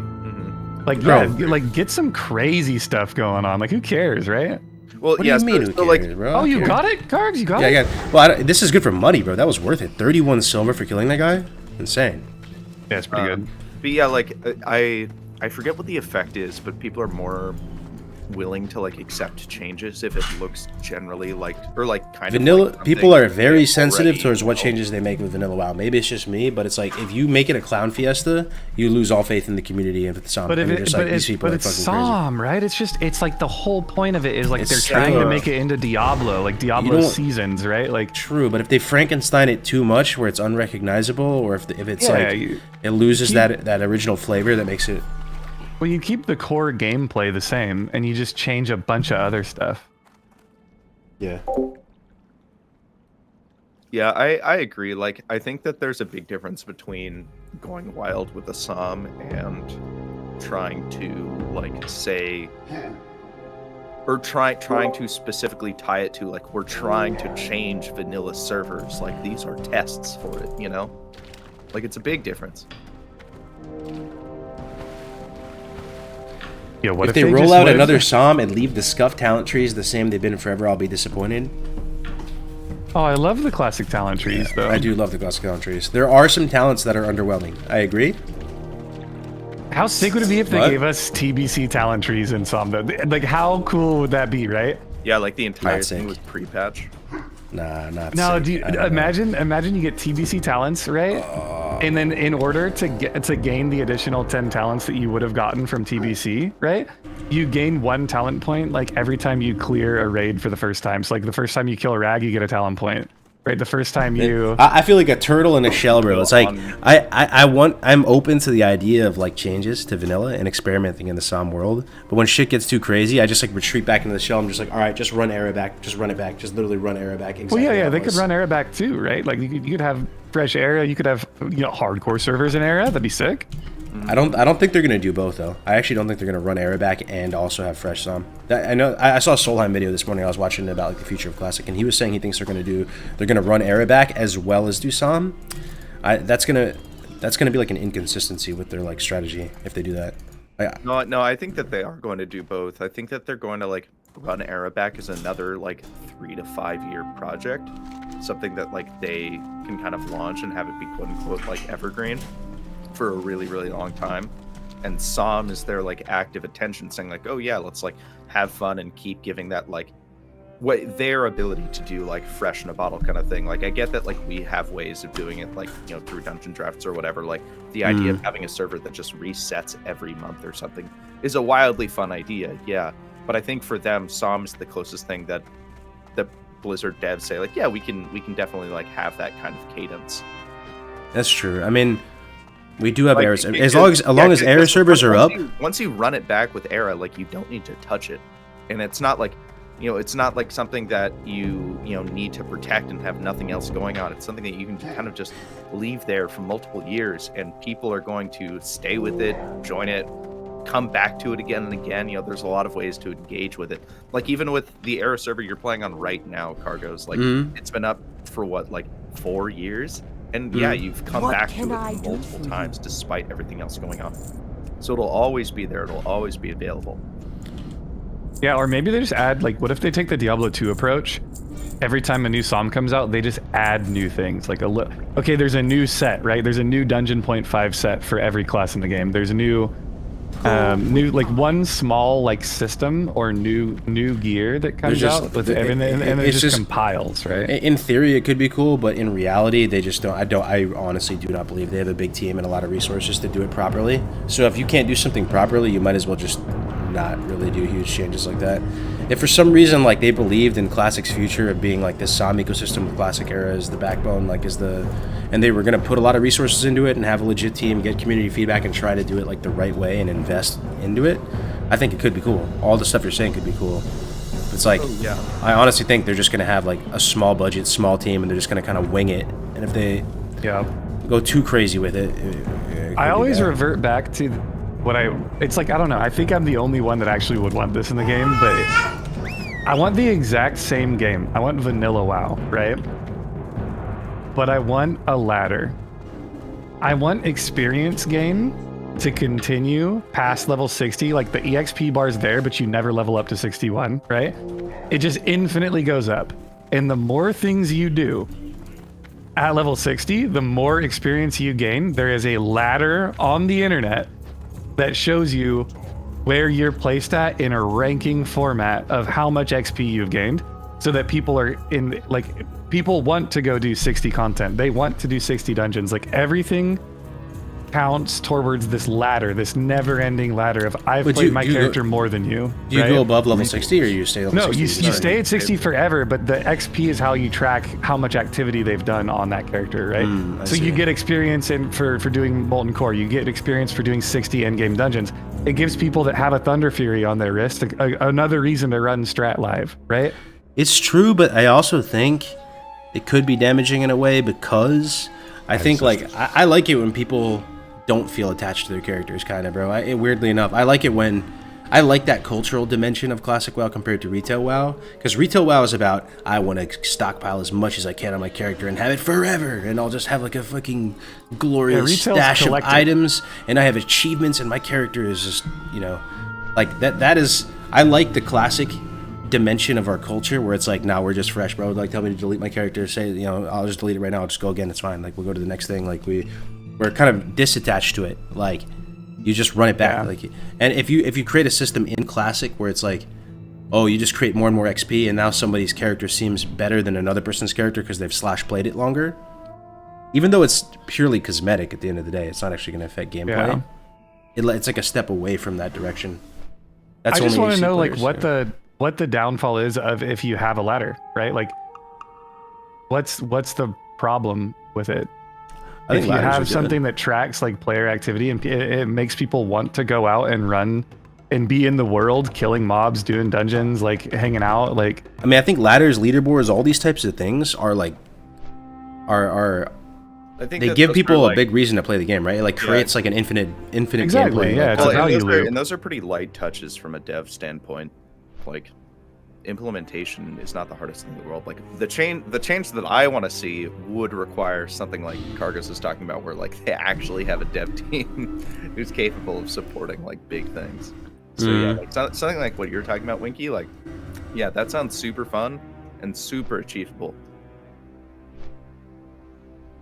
Some was just a counterfeit vanilla. I don't understand that point though, bro. What was counterfeit about it? I think they made light, respectful changes that still shook up the meta. It was a very different experience than what we'd experienced in the past. I feel like SOM gets a lot of shit. I think their biggest drawback to SOM was the timing of it, and when they released it, people were still very much TBC invested, and like vanilla was still kind of fresh in people's minds. SOM was very useful to the community. We saw a lot of interesting things. We got to see what vanilla would look like without world buffs. We got to see what vanilla would look like with slightly harder mechanics. We got to see what vanilla would look like with unlimited debuff slots. We got to see what vanilla would look like with 0.5 available at the start. We got to see what vanilla would look like and how the meta would shake out with all these factors at play, right? With 0.5 out, with Dire Maul out, with the ranking system out, and it was a different meta. Melee was still predominant. You still ran the Zug Zug melee cleave of, you know, stacking warriors, but it wasn't as like imbalanced. You know, you saw hunters and warlocks actually kind of pumping. Like mages actually were the biggest losers of SOM. They didn't really turn on until AQ, but before then they were just like lowest DPS like the whole time. And, you know, we have to see what vanilla would look like with flask procking and having the consumables be a little bit more flask procking was actually sick. I'm not gonna lie. Attainable That felt in a way. good. Water Bottle said maybe another hot take, but my brothers, not everyone thinks the same, and the hardcore community is a niche within an already niche community of WoW players, which is yet again a niche, which is true, but I don't see the point. Like, so I'm saying, so just because we fit within a niche of a niche, and like we're not allowed to express the things that we would want to see in the game, like I don't understand that. When people say SOM was counterfeit vanilla, I have to remember what their initial points are. I'm sure there's always cases to be made from all sides of the table, right? If I had to put on my devil's advocate hat for SOM being counterfeit, what would my points be? It would be probably ranking was in way too early, put the server on a clock, shouldn't have been there right at the launch, or at least the gear. They should have, you know, the gear was insane. I mean, 100% XP and gold rates were a little counterfeit in my opinion. Right? Yeah, the boosted XP shortchanged the leveling experience, which is a huge part of the server's identity and culture, and created, you know, it messed up the pacing of the game. I could see an argument against that, the increased leveling. I could see an argument against no world buffs. That's probably one of the central arguments to the anti-SOM rhetoric, because it's like, world buffs are a huge part of vanilla WoW. They're a mechanic that exists in the game that's very much in line with the philosophies of vanilla WoW. You're deleting that out of the game, which is extremely antithetical to what made vanilla so cool. You're deleting out a huge swath of content and culture from the game. I get that. I do get that. That honestly, I could see a world where you think that's counterfeit vanilla, vanilla without world buffs. I actually get it. But I also think it was still something like, that's what I mean though. Like, they did make some changes. Like, they tried something different, but it wasn't unrecognizable. Like, they just tried, because there was arguments that people thought, there was a good amount of our community that thought world buffs were toxic at the same time, right? A lot of people were like, yo, fuck world buffs. Like, I hate world buffs. Like, we want vanilla to be harder. I want to be able to play my character. You guys remember, right? Like, it's kind of changed a little bit, the perception towards world buffs. It's like a roller coaster. People loved them. People hated them. Now people are kind of back to loving them. So, I don't know, man. There's points to be made from every perspective on the table. But as somebody who played SOM on both, like, you know, the Road to Rag and Hardcore front, as well as just like raiding multi-life after, I enjoyed myself, man. It was fun. It was a fun time, and I preferred they made those type of changes than straight up do class balancing. Chronoboon? Yeah, they had Chronoboon in SOM though. But the thing is, you couldn't zone into the raids with world buff, right? But yeah, I mean, like, I'm raiding AQ in a couple hours. I gotta log in early and get all my buffs again and shit, right? Like, it is a little bit annoying, but especially if you're in that, because when you're really hype invested in your character, like, you don't mind getting the world buffs. It's super fun. It gives you something to do. But if you're straight raid log mindset and you're like, oh, I gotta raid today, fuck, like, I got something else to do, but I still gotta raid, and you have to get your buffs and spend like an hour or two collecting everything and getting ready to go, getting squared away, that can be a little bit annoying. I get it. We're doing AQ20 as well. Nice, yeah, we're doing 40 today. What I don't want is the shit they've done with retail. HP lumps, they don't present any threat but take forever to kill. Yeah. They sort of did that with SOM. The fights were a lot longer. But in a way, it was better, though, dude. Because the thing is, bro, like, on Era right now, type of 1 if you're raiding on Era right now. The fights are really short, man. Like, they are really short, which is fine. I honestly don't have a problem with it. But it's hard to have a lot of skill expression and stuff when the fight is so freaking short, man.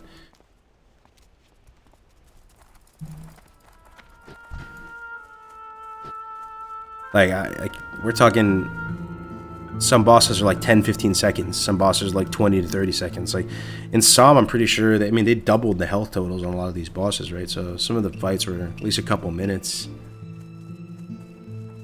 Where can I find the hardcore Discord? Go to discord.gg/classichc.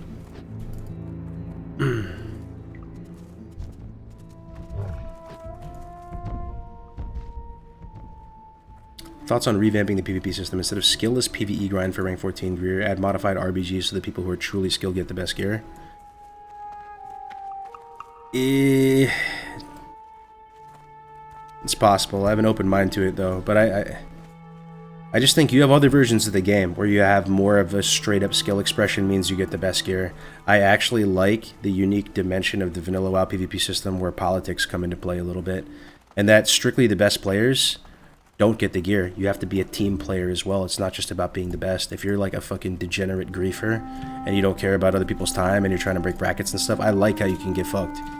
You know, like I think stripping that identity fully away from vanilla to go for something that's more like the PvP system of the future versions of the game. There might be a way to have your cake and eat it too. There might be a way to implement RBGs, implement solo queue in a way where you can still preserve some of that identity to the vanilla WoW PvP system. They did some stuff, keep in mind, with SOM, right? They doubled the RP. So instead of like, you know, a 3-month grind, if you were like bracket 1 every week in SOM, you're done in like 6 weeks, right? And if you go like B4, B4, B3, B3, B2, B2, B1, just like a more straightforward grind, you're only like maybe like 8 weeks. You know, that is way shorter. But yeah, there are things I think they could do to soften the PvP system to make it a little bit more conducive for people to actually play ball. Like add a certain baseline level of bracket 1 slots, bracket 2 slots, things like that. But not everybody's interested in that type of conversation. But I don't know. My main point is like the rank 14 PvP system seems like absolute dog shit until you participate in it yourself, and then you can see some of the cool aspects of it.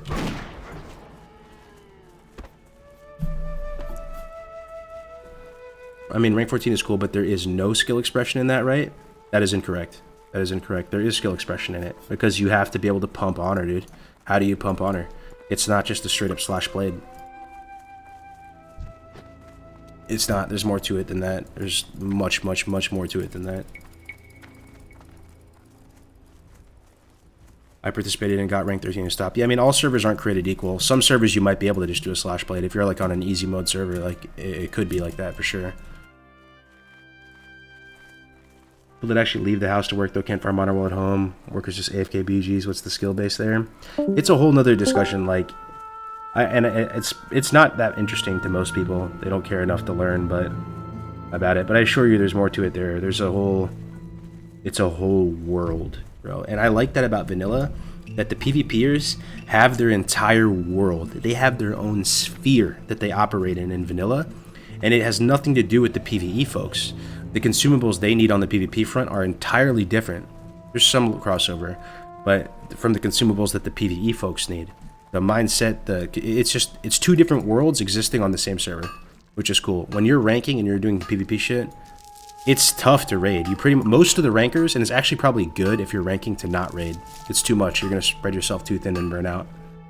I think you actually delay raiding, get your rank over with, and then get recruited by a sicko mode guild that, like, you know, recognizes the effort you put in to just rank out, and then they recruit you.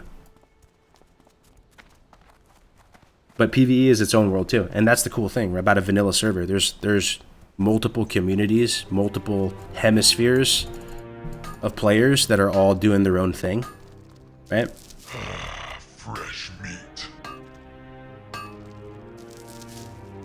I couldn't have ranked if not for COVID. Yeah, the timing of COVID in vanilla WoW definitely set a lot of people up to degen hard. Literal discords that tell people you get rank 14 this week and you this week. It's not skill, man. We've had this discussion before, Kargs. You know where I sit on that one. We've talked about this for hours, like over beers in real life before. Like, this is. Yeah. Ultimately, it comes down to this. I'll try to succinctly summarize it up in a minute. Like, the classic WoW ranking system has a lot of weird intricacies to it, right? You have mechanics like Ghost Honor. You have these brackets that exist, and you get different amounts of like RP based on what, or contribution points, whatever you want to call it, based on what bracket you sit in. And you can have a bit of control over those brackets, right? You can do pool parties, you can, you know, set the caps at whatever you want as a community. But like, it comes down to this: working together makes it an easier grind, and it makes it more equitable and fair, because there's not enough spots to go around for everybody. So in order to make it fair, people have to kind of like get in line, do their part, and earn their spot. That's really what it comes down to. But if you try to shortcut and cut the line or do whatever, I think it's cool that the community has tools and ways to like, you know, stop that from happening and police itself. Yeah, I think last time we discussed this, we came down to a fundamental disagreement on what skill we are talking about when we say that hitting rank 14 takes skill, right? Because from a social dynamic, yeah, 100%. You got to be a social butterfly and like understand the nuance and like how to not racket break and get blacklisted. I don't know, like it's crazy, right? There's a lot of non-pure PvP gameplay skill that goes into it. It's not pure PvP skill. I 100% agree, dude. It's definitely not. But I don't think it's completely skillless at the same time. There's definitely multiple skill components, some of which is not purely PvP based. But somebody just said 60% of the rank 14s on Jam Gabar literally bought rank 14 from Russian pilots. How is that a good PvP ranking system? That's just buying a pilot to straight up play your character at night is not going to get you rank 14. But you can definitely, I heard rumors about Jam Gabar that the people that were running the brackets there were actually charging money. And some people got really fucking turned off by that because they were gatekeeping 14 because they were doing the most honor and nobody could even touch them. And I think honor caps on Jam Gabar were like well over 1 million, right? Like 1.3 or something for B1. That they were literally gatekeeping spots in their pre-mades and charging real money for it. And people were like, yo, fuck this. I'm not going to rank on Jam anymore. I'm going to reroll on this server. And we had people from Jam Gabar that re-rolled over on Shadow Strike because of that. So you're right. Not all the servers are going to be the same. Not all the grinds are going to be the same. It depends on what community you have in place that are trying to run the brackets, you know?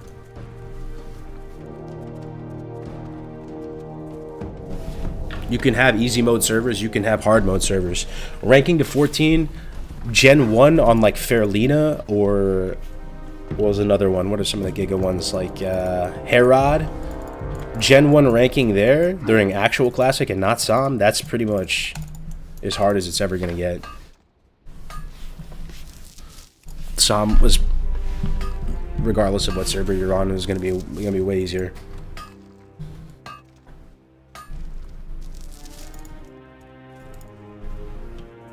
But I agree with you, Kargoz, it is fun, but I would want something that has a bit more to do with skill instead of pure time. Yeah, that's what I'm saying. I think there's a way you can have your cake and eat it too. Like, you can do some changes to the PvP system, like if you added RBGs, like you said, and solo queue, still kept the same idea of like, you know, honor points and contribution points, still kept the idea of brackets, still kept the idea of decay. You could make some cool changes too, like, you know when you get 14, you only get it for like a week, right? And then you immediately derank the next week and you can never buy that gear again. So you end up just like destroying your bank space, like loading up on all your 14 gear that you need. It'd be cool that you could permanently buy the gear after you earn that rank and you don't decay. It kind of feels bad, bro. Like, you're Grand Marshal 1 week, next week you're back down to, you know, Field Marshal or Marshal, and then you're back down to whatever. Like, you just watch yourself slowly go to shit. Like, it'd be kind of dope if you would just keep your title. But again, it's not something I'm dying on the hill over. It's just preference. I just want to see it set up in a way where you feel like you get rank 14 because you were better than your opponent, right? Because I think in essence, that's what it comes down to. Like, if you're playing... But even then, it's like, it's scuffed in a way, right? Because it's the same as like Arena, where it's like, oh, well, if you want to win, you got to run this comp, and like, these are the items you need to have, like... there's no perfect way of doing anything, right? Yeah, for sure. I mean, I like definitely loot systems in guilds, right? There's just no perfect way to do anything. RBGs would be so huge in the next SOM, maybe even with seasons with an improved gear scaling, and that's something I could see them doing for a SOM season, adding an RBG. Like, I'm telling you, that's less ambitious than class balancing. Class balancing, the greatest game that has ever fucking existed, is a tall glass of water to drink. You are going to trigger people just into them off the face of the planet if you make dogshit changes to the talents. That is, the pressure is as high as it'll ever be if you're messing with the talents of the best game ever made. Adding RBGs, you're gonna get a lot more buy-in, and that's like almost like a systems thing, that's, I guess it's almost like a back-end type of change, like how you structure the PvP system, and like those would be the kind of changes I think would be dope, man, for some. RBGs would be amazing, and they already kind of have it in place in a way with they've got. I mean, they added war games, right? Which is kind of like if they can add war games on the fly, I'm sure they could add RPGs on the fly. Just takes some of their 4-person classic team to work for a couple months. So glad I have this nice 4K monitor to watch someone's black bar 40% of the stream because they think it looks cool. Yeah, I actually get that feedback a lot less than you would think. There was one other guy who said that earlier today, and you're probably right. Honestly, Tactics said the same shit, but for me, I'm kind of like selfish enough. Like, I love playing on this widescreen. This shit is so much nicer than playing on just normal resolution. I kind of can't go back, bro. And at the end of the day, these WoW streams are like basically just chatting streams, right? Yeah. And just like music in the background, so hopefully it's not a big deal. God, you're so much more cordial. You know that? I got a lot of respect for the way you approach things. Yeah, certain things tilt me, right? Like I get really tilted with the griefing type of shit, but you know, other stuff is not so bad. I would have paid $35 to hear Winky answer that response. Yeah, 100%, bro. Hello, by the way, everybody. Yo, what up, Hello, Laz? Laz? Man? How's your weekend going, dog? Yo, I'm playing World of Warcraft right now. Isn't that crazy? Hey, you passed your test? No, not yet. But I'm still playing well. Yeah. I'm playing actually Diablo 2 right now. I'm farming Andy on Hell. My frozen meteor sword. I love that you just randomly solo play Diablo 2, like periodically. I play it all the time, bro. It's ladder season 3, bro. I'm a big ladder fan, man. Wait, you're playing D2R though, right? D2R, yeah. All day, every day. Ooh. So D2R was a success then, because I don't know, like D2R so is the only time I've seen a game get recreated, Kargoz, where the core community enjoys the changes more than the base game before it was recreated. Really? D2R is by far the best video game recreation to ever exist in video game recreate. Like it's amazing, dude. Interesting. It's cool, man. I mean, like Warcraft 3, right? I think like the community who played Warcraft 3, unironically, no copia, I'm not trying to make a point, like a political point, like they actually enjoyed OG Warcraft 3 graphics, menu, everything better than Reforged. Reforged was a fucking disaster, bro. And I bought Didn't Reforged. they break customs Yeah, for Reforged or something? They broke the game. You couldn't even They play broke- the game. Okay, they- what happened with yeah. Reforged, bro, in my mind, and I honestly do feel that I'm a bloomer overall. Like, I'm not trying to hate too hard here, but, like, I honestly feel this, what happened to Warcraft 3 and Reforged was the nightmare scenario that would happen to, like, classic WoW, where they took an original art style, you see the way all the character models look, right? This kind of, like, original style and charm and stuff, and they retailified it. They, like, made crazy big, like, armor models, they like Disney Pixar'd up the fucking characters, and in a way it looks good, like in a vacuum. If you're just looking at like without the soul of the game, you're looking at straight up screenshots of environmental textures and stuff like that, but like the overall vibe was so much worse as a result. And like if that happened to classic, that would be nightmare scenario, right? Imagine they Disney Pixar'd up classic and re-released it as like Yeah, no thank you. oh dude. By the way, did you see? I just saw a news article this morning, actually, right when I woke up. I rolled out of bed, and my phone, like, prompts me, like, gaming news for some reason, because, you know, the FBI agent that watches me probably knows that I'm a gamer. There's the old Blizzard North team is getting together, and they're making a new Diablo-style ARPG right now. Really? Yep. So some of the greats, the people, like David Brevik, right? The people who created Diablo 1 and 2 from Blizzard North, are making a new ARPG, and it's gonna be sick, dude.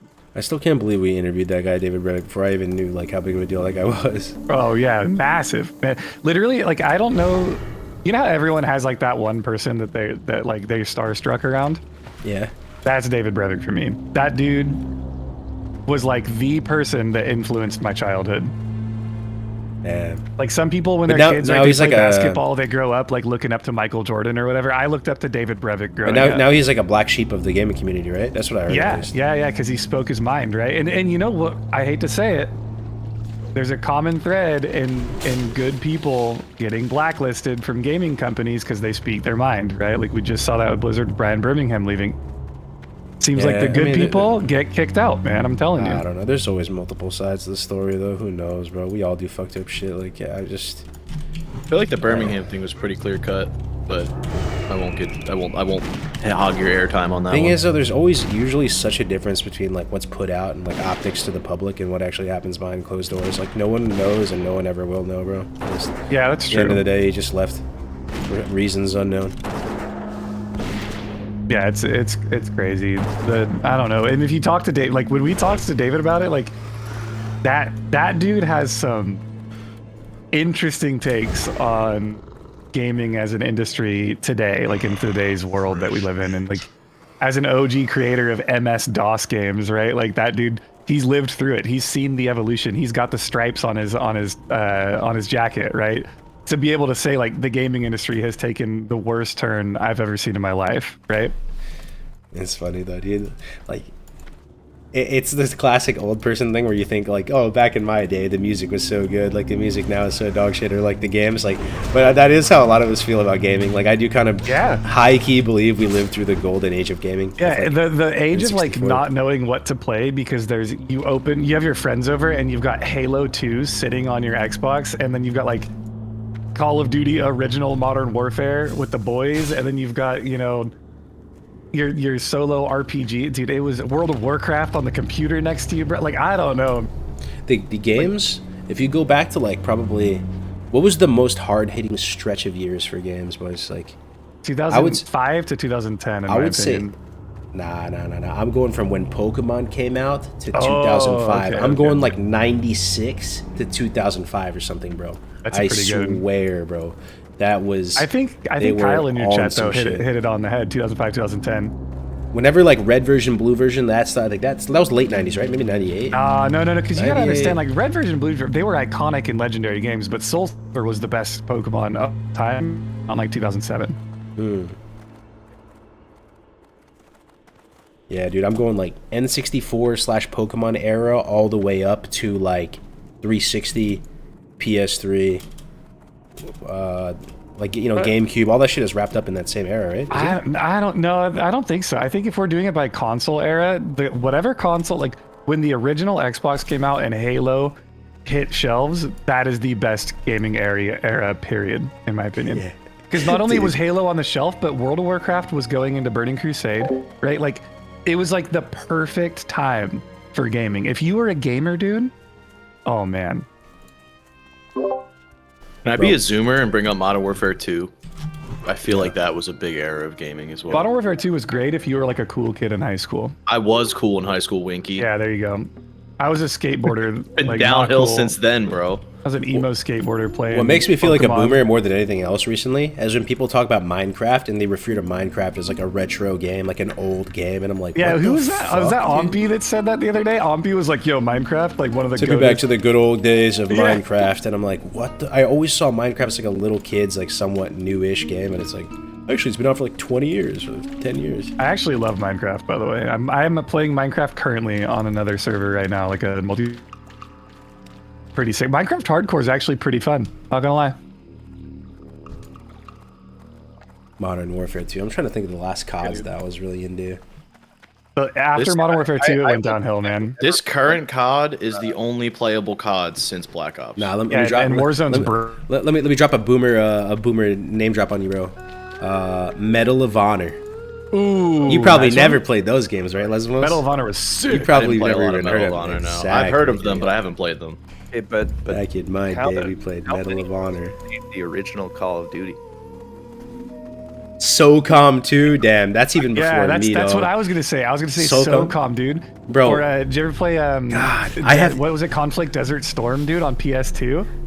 I have these really, like, you guys, maybe some people in the chat are the same way.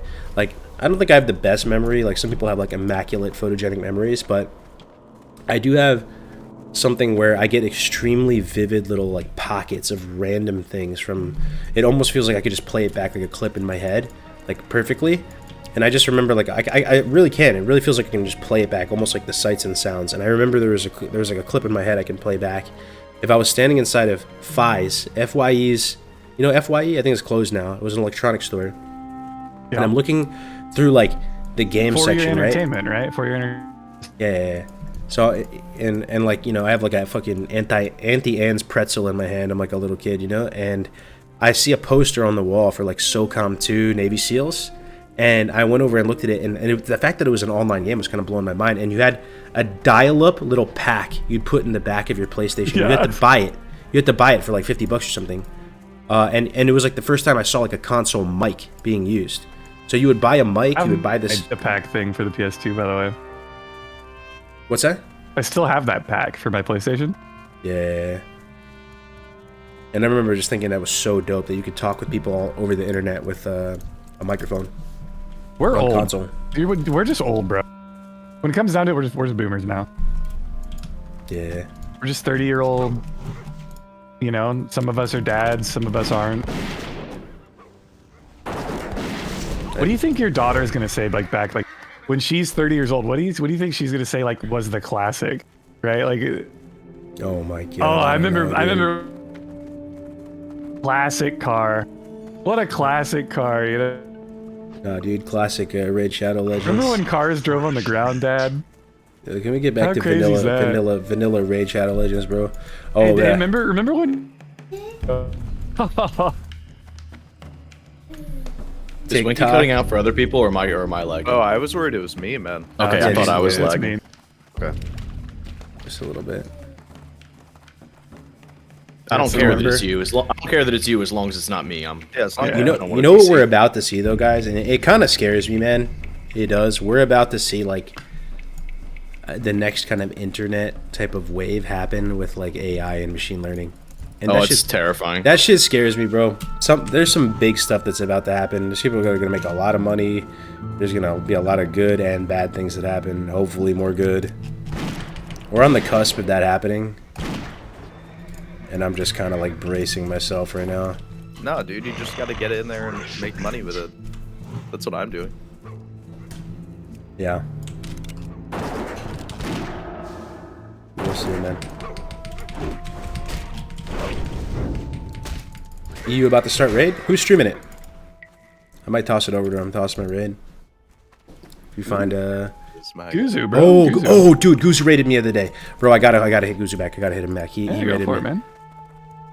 Yo, GG's everybody. dude, he's in. Thank you for watching. I'm gonna still chill on Discord for a bit, and then if you're still down, Wiki, I'll bring you some lunch. Bring you some Yeah, lunch. bring though. some lunch over. I actually have to do a podcast in 10 minutes. Okay. And then after I'll be done in like an hour, 2 hours, maybe. Come over around 1 or 2 if you want. I'm down. All right, sounds good, bro. Let's Honestly, go watch. anytime after 1. Anytime after 1. Let's go watch EU kill Ragwis. You know, raid Guzu. Say hi to him for me. He raided me the other day. It really like you can get a Guzu raid. That shit's kind of life changing. Thanks for hanging out, guys. Appreciate it. The conversation, talking about vanilla. Love you all. To all my hardcore All-Stars World Tour competitors, I love you all. Stay safe. Don't die. Let's make it through all this.